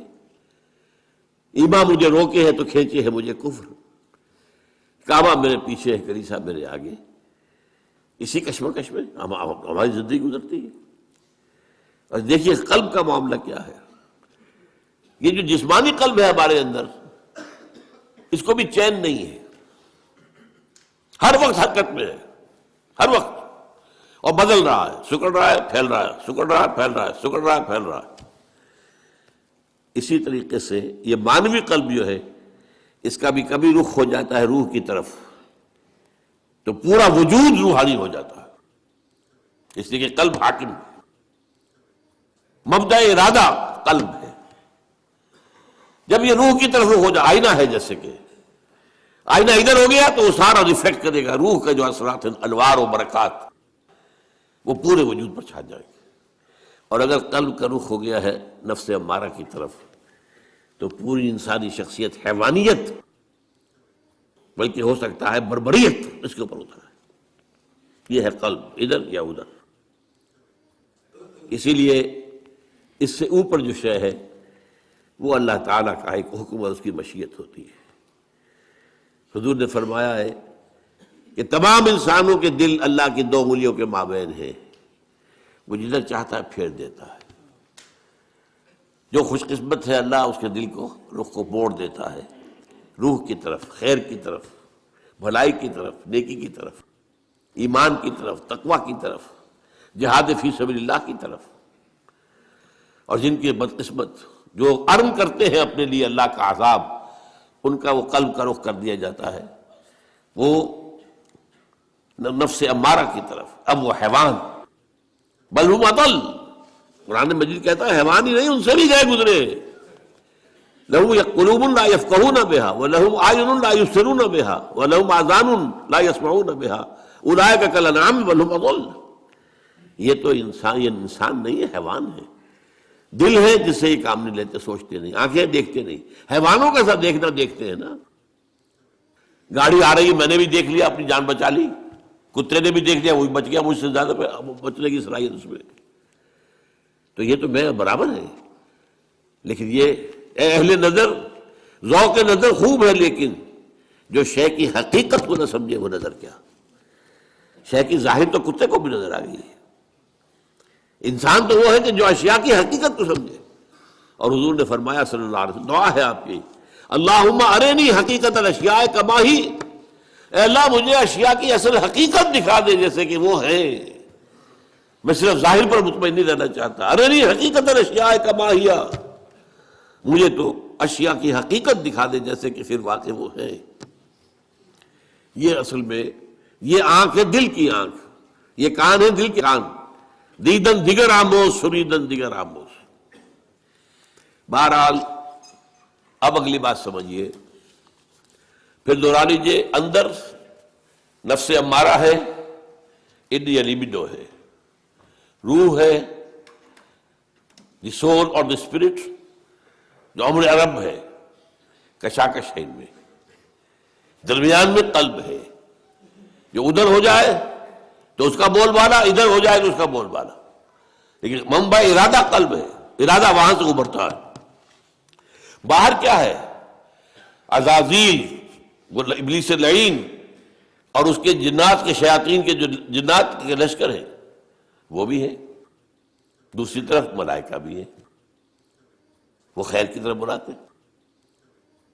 دوسری طرف اس کے بھی انسانوں کے اندر مرید ہے، ایجنٹ ہے، چیلے چاٹے ہیں. آج یہود سب سے بڑے ہیں، اور یہود کے اعلی کار واسپ ہیں، دی وائسڈ اینگلو سیکسن پروٹیسٹنٹس. برطانیہ اور یو ایس اے سب سے بڑے چیلے چاٹے اعلی کار ہیں یہودیوں. چنانچہ برطانیہ نے انہیں فلسطین میں دوبارہ آباد ہونے کی اجازت دی ہے 1917 میں بالفور ڈکلریشن کے ذریعے سے، اور امریکہ نے انہیں ریاست بنا کر دے دی ہے 1948 میں یونائٹڈ نیشن کے ذریعے سے. لیکن دوسری طرف انبیاء کے پیروکار بھی ہیں، جو انبیاء کے نقش قدم پر چلتے ہوئے لوگوں کو خیر کی طرف بلاتے ہیں، بھلائی کی دعوت دیتے ہیں. یہ مرئی ہے، جیسے یہودی نظر آ رہے ہیں مرئی ہے جو شیطان کا لشکر ہے، ایسے انبیاء کے پیروکار، ان کے نقش قدم پر چلنے والے، نصیحت کرنے والے، خیر کی طرف بلانے والے موجود ہیں. اب ایک بات، یہ داعیان شر یا داعیان خیر جو خارج میں ہیں، ان میں سے کسی کو انسان پر اختیار حاصل نہیں ہے. وہ دعوت دے سکتے ہیں، وہ بہلا پھسلا کر، سمجھا کر، اچھے داعی ہے وہ تبلیغ کے ذریعے سے، تلقین کے ذریعے سے، نصیحت کے ذریعے سے، تعلیم کے ذریعے سے. جو برائی کی طرف بلانے والے ہیں وہ تحریض سے، ترغیب سے دنیا کو مزین کر کے دکھا دیں گے. لَأُزَيِّنَنَّ لَهُمْ فِي الْأَرْضِ، یہ شیطان نے کہا تھا اللہ تعالیٰ سے، سورہ ہجر میں ہے، میں پوری زمین ان کے لیے مزین کر دوں گا. یہ اسی زمین کی دنیا اور دنیا کی زندگی ہی کے عاشق بن جائیں گے. اسی لیے کہا سورہ کہف کے اندر، اِنَّا جَعَلْنَا مَا عَلَى الْأَرْضِ زِینَةً لَهَا لِنَبْلُوَهُمْ أَيُّهُمْ أَحْسَنُ عَمَلًا. ہم نے زمین کے اوپر جو کچھ ہے اسے اس کا سنگھار بنا دیا ہے، حسن، خوبی، یہ زیورات ہیں زمین کے. انسان اسی کے حسن کا مطالعہ ہو کر رہ گیا، ہمیں بھول گیا. یہ سب ہم نے کیوں کیا تھا؟ اِنَّا جَعَلْنَا مَا عَلَى الْأَرْضِ زِینَةً لَهَا لِنَبْلُوَهُمْ أَيُّهُمْ أَحْسَنُ عَمَلًا. رخ روشن کے آگے شمع رکھ کر وہ یہ کہتے ہیں ادھر جاتا ہے دیکھیں یا ادھر پروانہ آتا ہے. امتحان تو یہی تھا، ہماری طرف آتا ہے دنیا کی طرف جاتا ہے. یہ اصل میں وہ امتحان ہے. لیکن جیسا کہ میں نے کہا کسی ابلیس کو بھی یہ اختیار نہیں ہے کہ آپ کو زبردستی غلط راستے پر لے جائے. وہ آپ کے سامنے دنیا کے خوشنما بنا دے گا، بدی کو خوشنما بنا کر پیش کرے گا، نیکی کی شکل دے دے گا، اس کے لیے بڑے اچھے الفاظ استعمال کر دے گا. جو یونائٹڈ نیشنز اسمبلی نے طے کر دیا ہے کہ پروسٹیٹیوشن کو پروسٹیٹیوشن نہ کہو، سیکس ورکرز کہو. بس یہ کیا ہو رہا ہے؟ ہومو سیکشولیٹی کو بالکل یہ نہ سمجھو کو ان نیچرل بات ہے، اسے نیچرل انکلینیشن. اور یہ کون کر رہا ہے؟ United Nations Organization General Assembly کر رہی ہے. اس لیے اس وقت وہ یہود کے شکنجے میں ہے، فرنگ کی رگے جہاں پنجہ یہود میں. اسی طریقے سے انبیاء بھی کسی کو زبردستی سیدھے راستے پر نہیں لا سکتے. نہ کوئی اور داعی خیر، کوئی اور بھلائی کی طرف بلانے والا کوئی نہیں. ان کا کام کیا ہے؟ بشیر.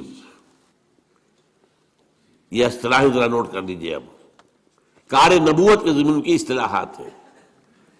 وما نرسل المرسلین الا مبشرین ومنذرین وما ارسلناک الا مبشرا ونذیرا. یہ دو الفاظ سب سے زیادہ استعمال ہوئے ہیں، بشارت دینے والے اور خبردار کرنے والے. دیکھو غلط راستے پر جاؤ گے تو جہنم کا راستہ ہے، جہنم میں گزرو گے. خبردار کر دیا ہم نے. فقط انذرتکم، میں نے تمہیں خبردار کر دیا ہے.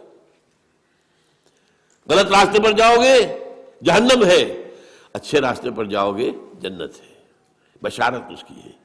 اور جو کوئی اچھے راستے پر آئے اسے تھپکی دینا، بشارت دینا، دل جوئی کرنا. نحن اولیاؤکم فی الحیات الدنیا وفی الآخرہ. فرشتے کہتے ہیں اہل ایمان سے گھبراؤ نہیں، تکلیفوں میں سے بھی مت گھبراؤ، آزمائی سے نہ گھبراؤ، ہم تمہارے ساتھی ہیں، مددگار ہیں، پشپنا ہیں، دنیا کی زندگی میں بھی آخرت میں بھی. تو چاہے داعیان خیر ہوں چاہے داعیان شر ہوں، کسی کو کوئی اختیار کسی انسان پر حاصل نہیں ہے. قرآن مجید میں بھی اللہ تعالیٰ نے ابلیس سے کہہ دیا تھا تم نے مہلت مانگی ہے میں دے رہا ہوں، لیکن ان عبادی لیس لک علیہم سلطان، میرے بندوں پر تمہیں اختیار کوئی نہیں ہوگا. تم بہلاؤ، دھوکہ دو، سب باغ دکھاؤ، جس طرح چاہو، جو چاہو زور لگا لو اپنا، لیکن تمہیں اختیار نہیں ہوگا. جو آئے گا اپنے اختیار سے آئے گا، اس کا اپنا قلب ہوگا. پھر وہ جدھر وہ روح موڑ دے اس کو، اگر وہ قلب جو ہے وہ ہو گیا روح کی طرف تو نجات ہو گئی، اور اگر ہو گیا نفس امارہ کی طرف تو بیڑا غرق ہو گیا. یہی معاملہ میں نے کہا نا کہ داعیان خیر ہیں، یہاں تک کہ سب سے بڑے داعی خیر محمد الرسول اللہ صلی اللہ علیہ وسلم، ان سے بھی کہہ دیا گیا انک لا تہدی من احببت ولکن اللہ یہدی من یشاء. اے نبی آپ ہدایت نہیں دے سکتے کہ جس کو چاہیں ہدایت دے دیں. یہ اللہ کی بات ہے، وہ جس کو چاہتا ہدایت دیتا ہے. واقعہ یہ کہ سب سے بڑی مثال ہمارے سامنے حضور کے چچا ابو طالب کی ہے. ابو طالب حضور کے بھی محسن تھے، ہم سب کے محسن ہیں. جس طرح انہوں نے سپورٹ کیا حضور کو اپنی پناہ میں رکھا جب تک وہ زندہ رہے. اس وقت تک قریش کو آپ کے خلاف کوئی اقدام کرنے کی ضرورت نہیں ہوئی کہ یہ تو ان فائٹنگ ہو جائے گی، قریش آپس میں لڑ پڑیں گے. A house divided amongst itself cannot stand. یہ ان کے انتقال کے بعد ہوا ہے، جب اقدام کیا گیا، طے کیا گیا کہ اب ان کو قتل کر دو، اب کوئی خطرہ نہیں.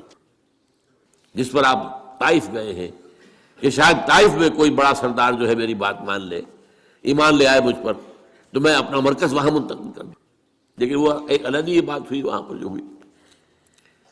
لیکن اس کے بارے میں معلوم ہے کس قدر حضور کے دل میں تمنا اور آرزو ہوگی. آپ تصور کر سکتے ہیں انہوں نے ساری طبیعت کس لیے مانی، کتنی حضور کو خواہش ہوگی کہ ابو طالب کلمہ شہادت پڑھے بغیر دنیا سے نہ جائیں.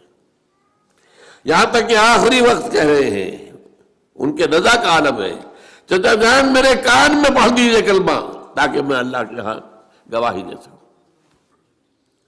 لیکن بس وہ عرب ایک مزاج خاص، اس میں جو ایک اپنا ایک زوم ہوتا ہے، اپنی عزت نفس کا.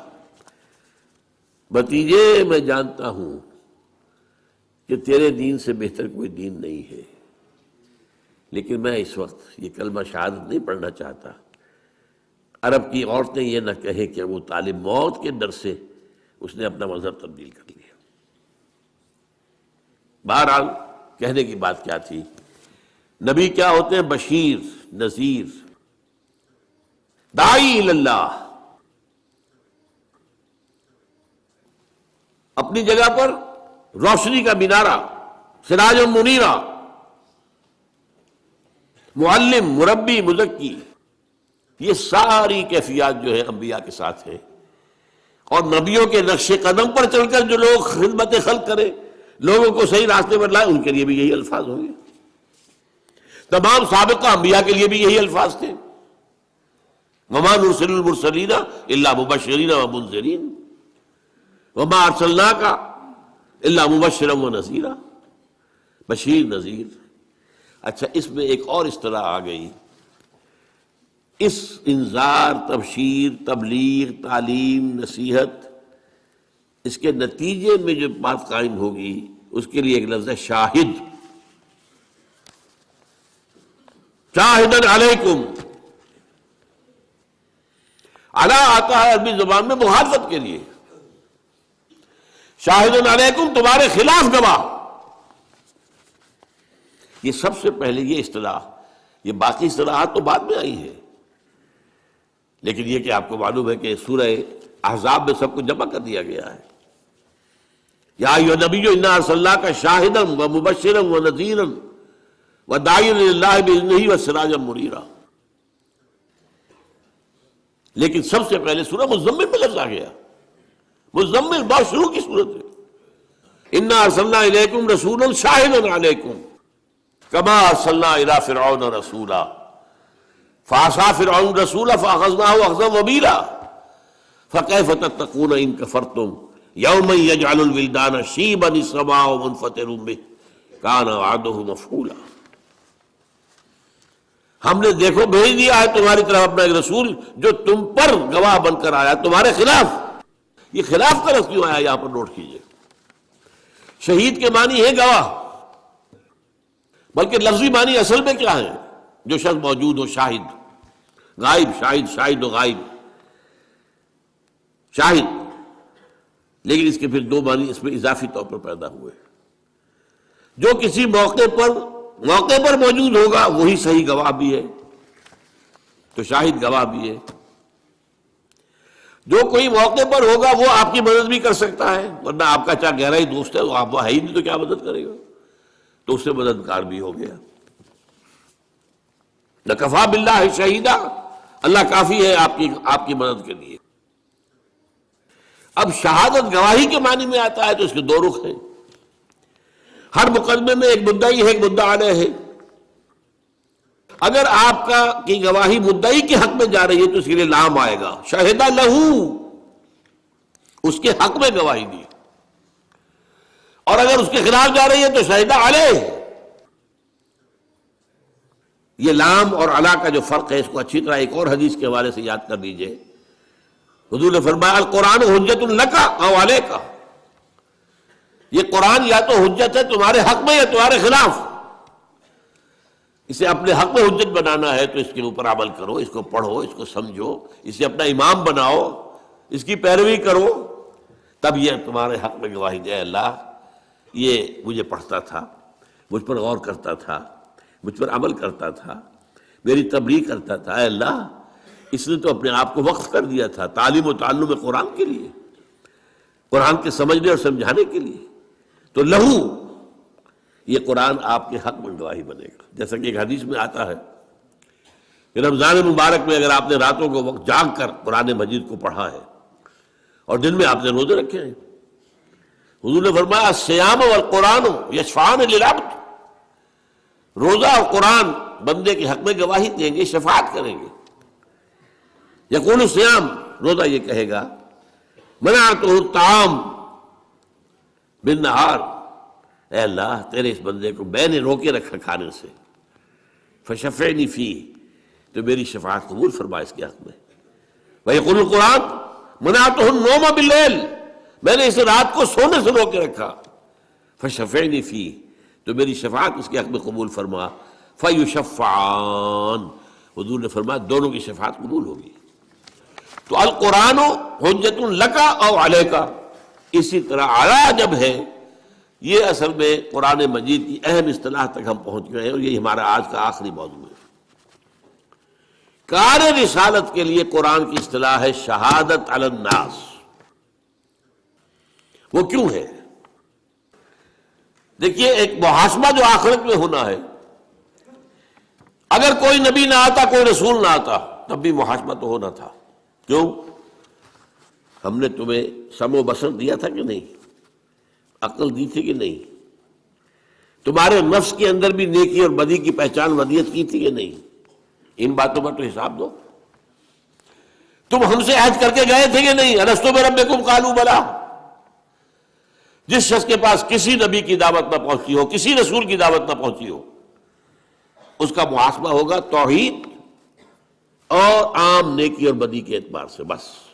ظاہر بات ہے کہ اس سے یہ محاسبہ تو نہیں ہو سکتا کہ تم نے نماز کیوں نہیں پڑھی، اسے تو نبی کا پیغام ہی نہیں پہنچا، نبی کی دعوت ہی نہیں پہنچی۔ عام آدمی سے محاسبے کی بنیادیں: نمبر 1، لقد خلقنا الانسان من نطفة امشاج نبتلیہ فجعلناہ سمیعا بصیرا۔ ہم نے انسان کو ملے جلے نطفے سے پیدا کیا تاکہ اسے آزمائیں، تو ہم نے اسے سماعت دی، بصارت دی، اس سے آگے بڑھ کر عقل دی، فؤاد دیے۔ ان السمع والبصر والفؤاد کل اولئک کان عنہ مسئولا، ان سب کے بارے میں محاسبہ ہوگا۔ پھر تمہارے اندر وَنَفْسٍ وَمَا سَوَّاهَا فَأَلْهَمَهَا فُجُورَهَا وَتَقْوَاهَا، یہ جو ہمارا نفس ہے، سب سے نچلا جو ہے حصہ، یہ بھی انسانی نفس جو ہے وہ عام حیوانی نفس کی طرح نہیں ہے۔ انسانی نفس کے اندر نیکی اور بدی کا شعور پیدا کر دیا گیا ہے۔ ہر انسان جانتا ہے بنیادی طور پر کہ جھوٹ بولنا برا ہے، سچ بولنا اچھا ہے۔ کون نہیں جانتا؟ یہ بیسک مورالٹی ہے۔ اس لیے قرآن دیکھو کہ کہتا ہے معروف، جو لوگوں کے نزدیک پہچان والی شے ہے، پہچان میں آتی ہے، اچھی شے ہے، اور منکر وہ جس سے کہ انسان کی طبیعت ابا کرے، نفرت کرے، وہ منکر ہے، اس لیے کہ فطرت انسان میں موجود ہے۔ وَنَفْسٍ وَمَا سَوَّاهَا فَأَلْهَمَهَا فُجُورَهَا وَتَقْوَاهَا، پھر تمہارے اندر ہماری وہ روح تھی موجود، اس روح کے اندر اللہ کی معرفت بھی موجود ہے، ڈورمنٹ ہے، سوئی ہوئی ہے، اللہ کی محبت بھی ہے، خوابیدہ ہے۔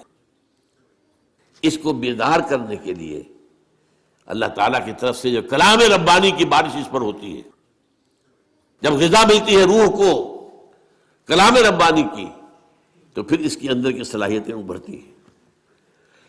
ان چیزوں کی بنیاد پر محاسبہ آخرت ہوگا، لیکن اللہ تعالیٰ نے اس میں اتمام کیا ہے، تکمیل کی ہے، اتمام حجت کیا ہے، قطع عذر کیا ہے شہادت کے ذریعے سے۔ وہ کیا ہے؟ نبیوں کے بھیجنے کا سلسلہ، کتابوں کے بھیجنے کا سلسلہ، وحی کے بھیجنے کا سلسلہ۔ نبی خیر کی دعوت دیتے رہیں گے، بدی سے روکتے رہیں گے، خیر کو اجاگر کریں گے، بدی کی بھی پہچان اور بڑھا دیں گے تمہارے اندر۔ یہ کام گویا کہ امتحان آسان ہو گیا، یہ میڈ ایزی والی سیریز سمجھیے۔ نہ آتی نبوت تب بھی امتحان تھا، خلق الموت والحیات لیبلوکم ایکم احسن عملا۔ اور ہو سکتا ہے کہ کوئی انسان، بہت انسان ایسے دنیا میں رہے ہوں جن کے پاس کسی نبی اور کسی رسول کا پیغام پہنچا ہی نہ ہو، تو ان کا بھی محاسبہ تو ہوگا۔ وہ جو انہیں سمع و بصر کی صلاحیت دی، عقل و خرد کی صلاحیت دی، نیکی بدی کی پہچان دی، روح کے اندر اپنی معرفت رکھی، روح کے اندر اپنی محبت رکھی، ان 5 چیزوں کی بنیاد پر every human being is responsible, accountable on the day of judgment۔ لیکن جب نبی آ گئے، ان کے اندر مکمل انسانیت کی ایک سیرت اور صورت بھی نظر آ گئی، اس اخلاق کا پیکر، اس سیرت و کردار کا مجسمہ بھی سب سامنے آ گیا، وحی کی دعوت بھی سامنے آ گئی۔ اس نے جو ہے روح کے اندر جو چیزیں چھپی ہوئی، دبی ہوئی تھی، انہیں اجاگر کیا۔ اس سے گویا کہ اب 2 کام ہو گئے، یہاں حق کو پہچاننا آسان، حق پر چلنا آسان، لیکن آخرت میں یہی نبی کھڑے ہوں گے، رسول کھڑے ہوں گے، گواہی دیں گے، اے اللہ ہم نے ان تک تیرا پیغام پہنچا دیا تھا۔ Now they are responsible۔ They are accountable, یہ جواب دہ ہیں. اب یہ نہیں کہہ سکتے کہ انہیں پیغام پہنچا ہی نہیں. دیکھیے بات کو سمجھیے، اگر کسی ایسی شے پر مواخذہ کیا جائے جس کے ان تک بات پہنچی ہی نہیں ہو تو وہ تو حجت ہو جائے گی لوگوں کے پاس. اللہ کیسے، ہمیں تو یہ بات پہنچائی نہیں گئی، ہاؤ کم، آج ہم سے جواب طلبی کیسے ہو رہی ہے؟ بلکہ اس میں آگے بڑھ کر میں بات بتا رہا ہوں. دیکھیے حضور کا جو آخری خطبہ تھا، خطبہ حجۃ الوداع، اس کے اختتام پر آپ نے اپنی دعوت کے جو اہم نکات تھے ان کو خوب کھول کھول کر دوبارہ آخری مرتبہ بیان کیا. اور مجمع تھا 1.25 لاکھ کا. جسٹ امیجن، اس وقت آج سے 1400 برس پہلے 1.25 لاکھ. اور حضور ایک ایک لفظ 3 مرتبہ بول رہے تھے.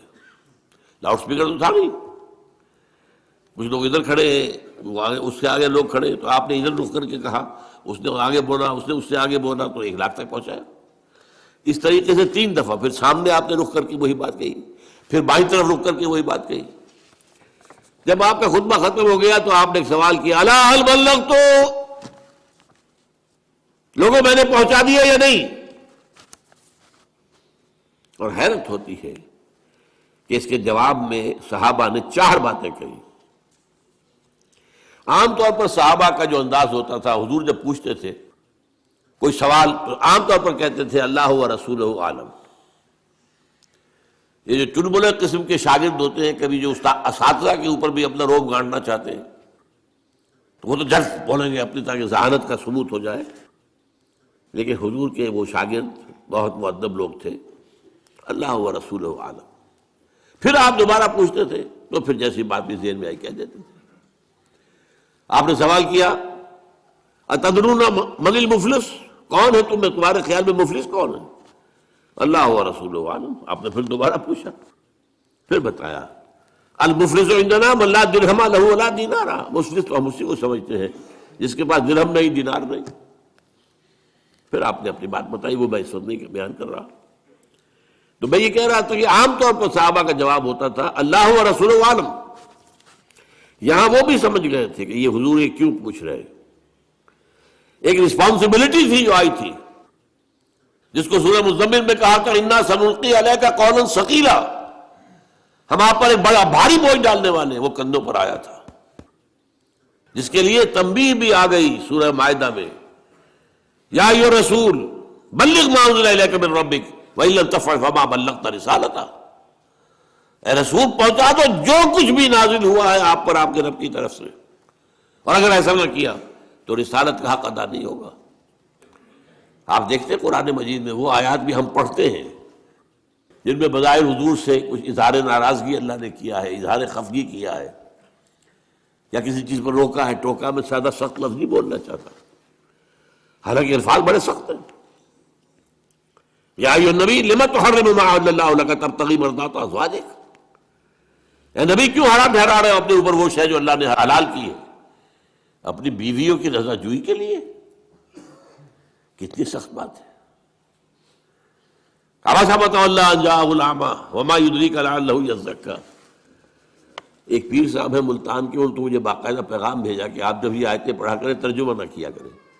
میں حیران ہوا کہ قرآن مجید کی آیات ہے، جب ہمیں پڑھنے کے حکم ہے ہم تو اس میں سے کسی چیز کو نہیں، آیات پڑھ دیا کریں ترجمہ نہ کیا کرتے، اس لیے کہ اس میں حضور کی توہین آتی ہے. تو میں سمجھتا ہوں کہ جتنا بھی آدمی ادب سے بات کر سکے، لیکن ہمیں یہ قرآن مجید جیسا کہ حضور نے پہنچا دیا ہمیں، تو ہم اس میں سے کوئی کمی بیشی کرنے والے کون ہیں؟ عبداللہ ابن ام مکتوم رضی اللہ تعالی عنہ اندھے تھے، وہ حضور کی خدمت میں حاضر ہوئے. اس وقت حضور کے پاس سرداران قریش کی ایک جماعت جمع تھی، گفتگو ہو رہی تھی. اب یہ بیچارے نابینا، انہیں کیا پتہ کون لوگ جمع، یہ بار بار دخل دے رہے ہیں، حضور کو اپنی طرف متوجہ کرنا چاہ رہے ہیں.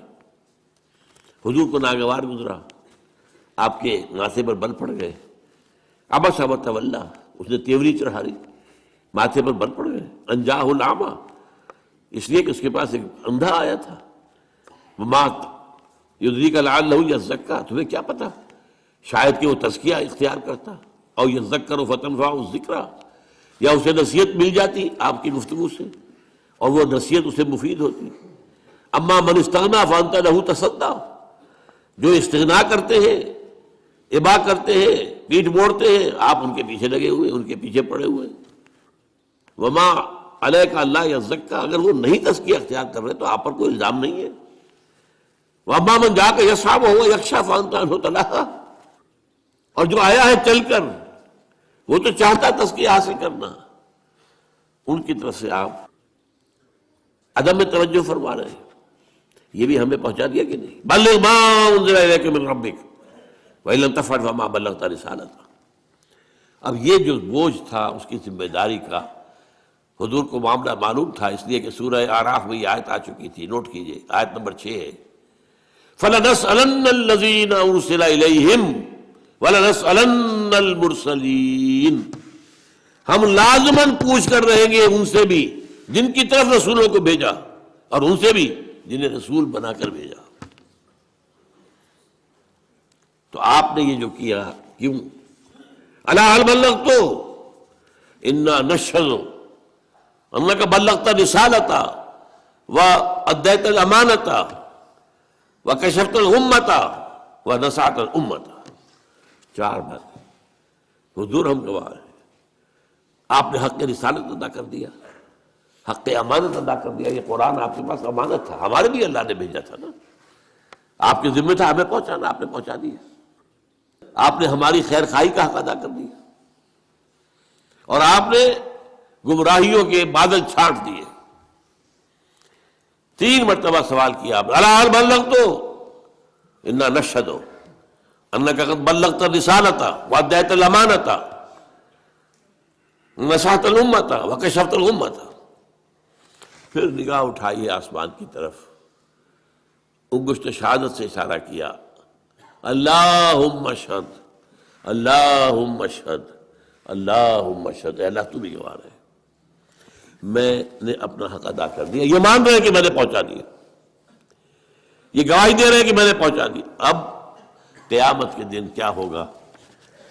ہر امت پر جب ایک کلیکٹیو قسم کی وہاں پر رسپانسبلٹی آئے گی، ایک تو ہے ہر شخص کا انفرادی حساب، کلہم آتی ہے یوم القیامت فردا، پہلے ایک اجتماعی فیصلہ بھی ہوگا۔ اس وقت جو ہے وہ ہر اس امت کا جو رسول ہے وہ کھڑے ہو کر ٹیسٹیفائی کرے گا، اے اللہ تیرا جو پیغام مجھ تک آیا تھا میں نے پہنچا دیا تھا، ناؤ دے آر ریسپانسبل۔ یہ ہے وہ معاملہ جو قیامت میں ہوگا، اور سورہ نساء کی 41ویں آیت میں اس کا نقشہ کھینچا گیا ہے۔ اور روایت آتی ہے کہ حضور نے ایک مرتبہ عبداللہ ابن مسعود رضی اللہ تعالیٰ عنہ سے کہا کہ مجھے کچھ قرآن سناؤ۔ انہوں نے عرض کیا حضور آپ کو سناؤں گا، آپ پر تو نازل ہوا ہے قرآن۔ فرمایا نہیں، مجھے کچھ کسی دوسرے سے سن کر کچھ اور ہی لذت محسوس ہوتی ہے۔ تعمیل امر میں حضرت عبداللہ ابن مسعود نے سورہ نساء کی قرأت شروع کی۔ جب اس 41ویں آیت پر پہنچے تو حضور نے فرمایا حسبک حسبک، بس کرو بس کرو۔ اب وہ تو اپنی گردن نیچے کیے پڑھ رہے تھے قرآن، حضور کا چہرہ مبارک پہ تو نگاہ نہیں تھی۔ اب جب آپ نے کہا حسبک حسبک تو نگاہ اٹھا کر دیکھا تو آپ کی آنکھوں سے آنسو بہ رہے تھے۔ وہ کس بات کے تھے آنسو؟ فَكَيْفَ إِذَا جِئْنَا مِنْ كُلِّ أُمَّةٍ بِشَهِيدٍ وَجِئْنَا بِكَ عَلَىٰ هَٰؤُلَاءِ شَهِيدًا۔ اس دن کیا ہوگا، کیسے بیتے گی؟ جس دن ہر امت پر ہم ایک گواہ کھڑا کریں گے اس کے خلاف۔ یہ گویا کہ جسے آپ کہتے ہیں کہ سرکاری گواہ، پروزیکیوشن وٹنس، اور آپ کو لائیں گے ان کے خلاف گواہ بنا کر۔ رسول کہے گا میں نے پہنچا دیا تھا، یہ جانیں۔ لیکن آپ نے جب دیکھا کہ مجھے اپنی قوم کے خلاف گواہی دینی ہوگی، قوم تو اپنی تھی نا آخر، تو آپ کی آنکھوں میں آنسو آ گئے۔ یہ ہے شہادت حق، یہ ہے درہ۔ اس کے بعد اب کوئی عذر باقی نہیں رہ جاتا انسان کے پاس۔ چنانچہ سورہ نساء میں اس مسئلے کو، اس معاملے کو اور کھول کر بیان کر دیا۔ ایک ہی آیت میں بہت سے انبیاء کا ذکر ہے، اور ان کا نام لینے کے بعد فرمایا رسلا مبشرین و منذرین، ان رسولوں کو ہم نے بھیجا مبشر اور منذر بنا کر، وہی دونوں اصطلاحات۔ وما نرسل المرسلین الا مبشرین ومنذرین یا ایھا النبی انا ارسلناک شاہدا ومبشرا ونذیرا وداعیا الی اللہ باذنہ وسراجا منیرا رسلا مبشرین ومنذرین لئلا یکون للناس علی اللہ حجۃ بعد الرسل. اب دیکھیں لام اور علی یہاں بھی آ گیا، تاکہ نہ رہ جائے لوگوں کے حق میں کوئی عذر کوئی دلیل اللہ کے مقابلے میں. علی اللہ للناس، اے اللہ ہم تک تو بات پہنچی نہیں، اے اللہ ہمارے تک تو یہ پیغام پہنچا ہی نہیں، تو اب کس چیز کا مواخذہ؟ تو رسول بھیج دیے، اب نہیں کہہ سکتے، اتمام حجت ہو گیا، قطع عذر ہو گیا، اب دلیل کوئی نہیں. رسلا مبشرین ومنذرین لئلا یکون للناس علی اللہ، لام اور علی، حجت، کوئی حجت نہ رہ جائے، لئلا یکون للناس علی اللہ حجت بعد الرسل وکان اللہ عزیزا حکیما. اللہ تعالیٰ جو ہے وہ تو عزیز ہے، زبردست ہے، وہ جیسے چاہے حساب لے لے، لیکن حکیم بھی ہے، اس نے ہر شے کا قانون بنا رکھا ہے. یہ شہادت علی الناس تاکہ محاسبہ اخروی کے لیے ابتدائی بنیادیں تو وہ ہیں جو انسان میں رکھی ہوئی ہیں، سمع و بصر ہے، عقل و خرد ہے، نیکی بدی کی پہچان ہے، روح میں اللہ کی معرفت ہے اگرچہ سوئی ہوئی، روح میں اللہ کی محبت ہے اگرچہ خوابیدہ. لیکن یہ 5 چیزیں دے کر تمہیں بھیجا ہے دنیا میں، ایسے ہی بغیر تیر و تفنگ کے اور بغیر ساز و سامان کے تمہیں نہیں ڈال دیا امتحان کے اندر. اس کے بعد اس کی تکمیل کر دی گئی، اتمام حجت، قطع عذر. نبیوں کو بھیج کر، رسولوں کو بھیج کر، اب تو کہہ ہی نہیں سکتے. رسلا مبشرین ومنذرین لئلا یکون للناس علی اللہ حجۃ بعد الرسل وکان اللہ عزیزا حکیما. اب آخری بات، حضور پر نبوت ختم، اب یہ کام کون کرے گا؟ انسان تو ختم نہیں ہوئے، یہ کام اب کون کرے گا؟ پہلے کیا تھا؟ ایک رسول کی دعوت لوگوں نے بھلا دی، اللہ نے اور رسول بھیج دیا، اور اگر تعلیمات کے اندر کوئی نقص کر دیا تھا ان کی اصلاح کر دی. اب جب سلسلہ بند ہو گیا اب کیا ہوگا؟ یہ ہے وہ اہم نقطہ جو آپ کی اور میری ذمہ داری بات بتاتا ہے. حضور کے انتقال کے بعد اور آپ پر ختم نبوت کے بعد اب یہ ذمہ داری بحیثیت مجموعی پوری امت مسلمہ کی ہے. اب ہمارے کندھوں پر آ گیا وہ بوجھ جو حضور نے اپنا وہ کہہ کر گواہی لے کر الا حل بلغت، تو گواہی لے کر کندھے کا بوجھ جو تھا وہ اتر کر امت کے کندھے پر آ گیا. یہ مضمون قرآن میں 2 دفعہ آیا. سورہ حج کی آخری آیت ہے، اے مسلمانوں جاہدوا فی اللہ حق جہادہ. اور کس لیے یہ جہاد کرنا ہے تمہیں؟ لیکون الرسول شہیدا علیکم، تاکہ رسول تو گواہی دیں گے تمہارے خلاف، وتکونوا شہداء علی الناس، اور تمہیں بننا ہے گواہ لوگوں کے خلاف. یہ ہے تا قیام قیامت. میں کہا کرتا ہوں سمجھانے کے لیے، یہ امت کا فریضہ رسالت ہے. دیکھیے حضور کی زندگی میں بھی جہاں آپ خود تبلیغ کرتے تھے، صحابہ نہیں کرتے تھے. حضرت ابوبکر رضی اللہ تعالیٰ عنہ کی دعوت پر 10 مبشرہ میں سے 6 چوٹی کے صحابہ وہ حضرت ابوبکر کی دعوت پر ایمان لائے. تو دعوت دینے والے کون؟ Abu Bakr, but on behalf of Muhammad صلی اللہ علیہ وسلم. یہ دعوت جو ہے تبلیغ حضور ہی کی جانب سے ہو رہی ہے بذریعہ ابوبکر رضی اللہ تعالیٰ. اسی طرح ایک مرتبہ عید کے ایک اجتماع میں حضور نے حضرت عمر سے کہا کہ تم جا کر میری طرف سے فلاں فلاں باتیں خواتین کو بتا دو. آپ نے وہاں جا کر کہا انی رسول اللہ صلی اللہ علیہ وسلم، میں اللہ کے رسول کا رسول ہوں. یہاں پیغامبر کے معنی میں آیا، حضور کا پیغام پہنچانے آیا ہوں. انی رسول اللہ ہے. یہی لفظ حضور نے استعمال کیا معاذ بن جبل کے لیے رضی اللہ تعالیٰ عنہ، جب انہیں یمن کا گورنر بنا کر بھیج رہے تھے، وہ پوچھا کیا کرو گے، کوئی معاملہ پیش آیا کیسے طے کرو گے؟ کہا کہ میں پہلے قرآن میں دیکھوں گا، اگر قرآن میں وہ بات نہ ملے تو پھر میں آپ کی سنت اور حدیث میں دیکھوں گا، وہاں بھی نہ ملے تو کیا کروں، ثم اجتہد، پھر میں کوشش کروں گا اپنی سی کہ صحیح رائے تک پہنچ جاؤں، اجتہاد کروں گا۔ تو آپ نے پیٹھ تھپ کی اور کہا اس اللہ کا شکر ہے کہ جس نے اللہ کے رسول کو صحیح بات تک پہنچا دیا، یعنی صحیح راستہ یہ پہلے قرآن دیکھو پھر حدیث دیکھو، دونوں میں نہ ہو تو پھر اجتہاد کرو۔ تو یہ کام جو ہے اب امت بحیثیت مجموعی اب رسالت کی اس سلسلے میں لنک کر دی گئی ہے، لِيَكُونَ الرَّسُولُ شَهِيدًا عَلَيْكُمْ وَتَكُونُوا شُهَدَاءَ عَلَى النَّاسِ۔ یہ تو سورہ حج کے اندر آیا ہے، اور سورہ بقرہ کے اندر کیا آیت آئی ہے؟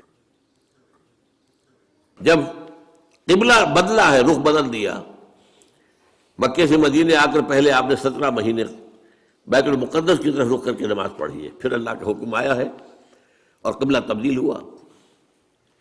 یہ بڑا ایک اہم واقعہ تھا جس پر بہت چہبے گوئی بھی ہوئی، لوگوں نے مذاق بھی اڑائے، اچھے عجیب یہ رسول ہے، نبی ہے جن کا قبلہ ہی معین نہیں ہے، پہلے شمال تھا اب جنوب ہو گیا۔ خیر وہ ایک علیحدہ مسئلہ ہے، میں نے تفصیل سے بحث کی ہے، جو میرا منتخب نصاب کا درس نمبر 2 ہے آیا بر، اس کے تمہید کے طور پر میں نے اس مسئلے پر پوری گفتگو کی ہے۔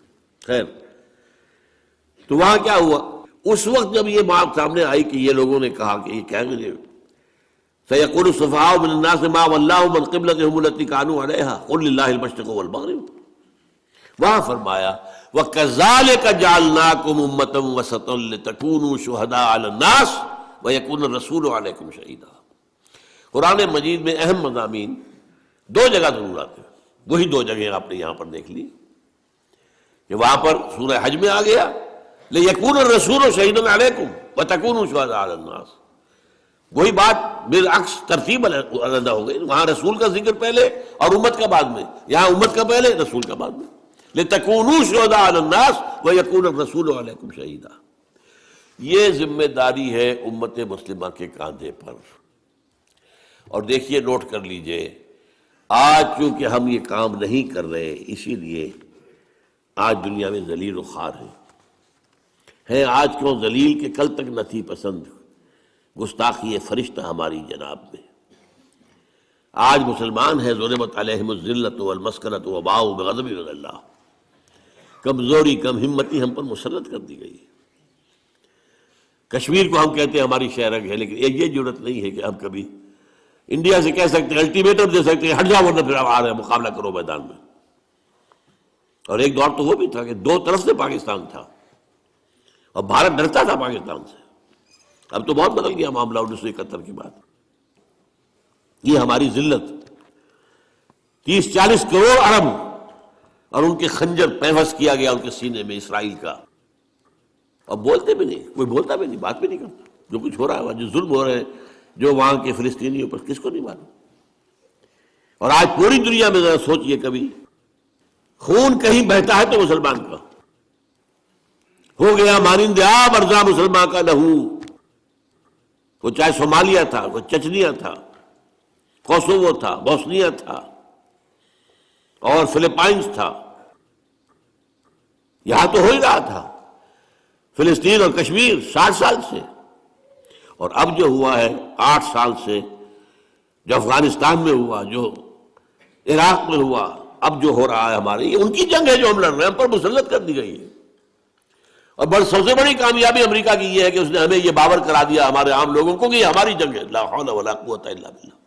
اندھا ہوگا کوئی شخص جو کہے گا کہ یہ ہماری جنگ ہے۔ ہماری جنگ تھی تو کہاں تھی پہلے؟ یہ افغانستان پر حملے سے پہلے امریکہ کی کہاں تھی یہ جنگ؟ اگر ہماری جنگ تھی تو ہم مدد مانگتے نا امریکہ سے، انہوں نے مدد مانگی تھی۔ یو آر ود اس اور اگینسٹ اس، بھائی کروسیڈ وہ شروع کر رہے تھے اور اس کا ثبوت موجود ہے۔ نکلنے والا فلاڈلفیا سے ایک رسالہ موجود ہے، ٹرمپٹ، دی فلاڈلفیا ٹرمپٹ، اس کے 1 مہینے پہلے کا جو شمارہ ہے 9/11 جو ہے وہ سن 2001 میں ہوا ہے، ستمبر میں۔ اگست کے شمارے میں اس کا جو ایڈیٹر ہے یہ وہی ہے جو ایونجلسٹ ہیں، نیو کانز ہیں، یہ یہودیوں سے بڑھ کر پیروکار اور سپورٹرز. ان کے الفاظ میں نے بہت عام کیے ہیں. 2 کتابچے میرے ہیں جن کی پشت کے اوپر یہ عبارت اور تصویر میں نے پوری دے رکھی ہے، اور اندر اس کے جو ہے اس کا بیک گراؤنڈ. الفاظ سنیے. Many people think that crusades are a matter of the past, over forever. But they are wrong. Preparations are being made. August 2001. جو لکھا گیا ہوگا جولائی 2001 میں. Preparations are being made for the last crusade, which will be the bloodiest of all. جتنی پہلی ہوئی ہے 250 برس تک جاری رہی تھی صلیبی جنگ. 10 دورے آئے اس میں، ایک آیا، دوسرا گیا، پھر آیا، دوسرا آیا، کبھی ادھر کبھی ادھر. آپ کو معلوم ہے کہ کتنے طویل عرصے تک 88 برس تک یہ بیت المقدس پر قبضہ رہا یہودیوں کا. پھر لیا اس کو واپس صلاح الدین ایوبی نے. پھر تھوڑے عرصے کے بعد دوبارہ عیسائیوں نے لیا. یہ تو لمبی جنگ تھی 250 برس کی. لیکن اس 250 برس میں بھی اتنے آدمی نہیں مرے ہوں گے جتنے آج تک مر چکے ہیں افغانستان میں اور عراق میں خاص طور پر. یہ سب کیوں ہو رہا ہے؟ یہ اس لیے ہو رہا ہے کہ اللہ کے عذاب میں ہے. شہادت الناس کا تقاضا تھا کہ ہم دنیا میں اللہ کا دین قائم کر کے دکھاتے دنیا کو اور دعوت دیتے. Come and see with your own eyes this is the دین آف اللہ. Come and see. اب تو کیا ہے، لوگ ہم سے کہتے ہیں اسلام کہاں ہے؟ وہ تو کتابوں میں لکھا ہوا ہے، کہیں ہے تو نہیں. ہاں مذہب ہے، نماز ہے، روزہ ہے، حج ہے، زکوٰۃ ہے، اس سے کسی کو کوئی تکلیف نہیں ہوتی. ان کا نظام انٹیکٹ رہے. انگریز کو کیا تکلیف تھی ہماری نماز پڑھنے سے؟ کچھ بھی نہیں. امریکہ کو کیا تکلیف ہے؟ وہاں ہم گئے ہیں، لوگ گئے ہیں مسلمان، انہوں نے مسجدیں بنا لی ہیں، چرچ خریدے ہیں اور سینیگاگز خریدے ہیں اور انہوں نے مسجد بنا لیا ہے. انہوں نے نہیں روکا. مذہب سے کوئی جنگ ہی نہیں ہے ان کی. جنگ ہے اسلامی نظام سے. خلافت، سیاسی نظام، معاشی نظام، سماجی نظام، تہذیبی نظام اسلام کا، وہ کسی صورت قابل قبول نہیں. آج وہ ہمارے اپنے اندر نہیں ہے. پوری دنیا میں سیکولرزم ہے، پوری دنیا میں بینکنگ ہے اور سود کی بنیاد پر سارا کاروبار چل رہا ہے. اور جو کچھ بے حیائی وغیرہ کا معاملہ ابھی ہمارے ہاں عالم اسلام میں کچھ کم تھا، جو تیزی کے ساتھ اب جو بڑھ رہا ہے معاملہ، معلوم ہوتا ہے کہ وہ کمی بھی ہم جلدی پوری کر دیں گے. یہ تو ہے تاریک ایسپیکٹ. اور روشن یہ ہے کہ صحیح احادیث صدور کی موجود ہے. اس دنیا کے خاتمے سے قبل پورے روئے ارضی پر اللہ کا دین غالب آ کر رہے گا، جیسے کہ حضور نے اپنے دست مبارک سے غالب کیا تھا آج سے 1400 برس قبل. ہوگا. اور اشارے بھی ہیں عرب سے کسی مشرقی ملک کی طرف جو ہے اشارے ہیں. ہمارا کام یہ ہے کہ ہم اس کے لیے اپنا تن من دھن لگا دیں کہ ہمیں یہ کام کرنا ہے، ہر حال میں کرنا ہے. اللہ کے دین کو غالب کر کے اس کی ایک عملی شکل دنیا کو دکھانی ہے، تاکہ ہم شہادت علی الناس کا جو فریضہ حضور کے انتقال کے بعد اب ہم پر بحیثیت مجموعی آ گیا ہے اس کا حق ادا کر سکے. اقول قولی ھذا واستغفر اللہ لی ولکم ولسائر المسلمین والمسلمات.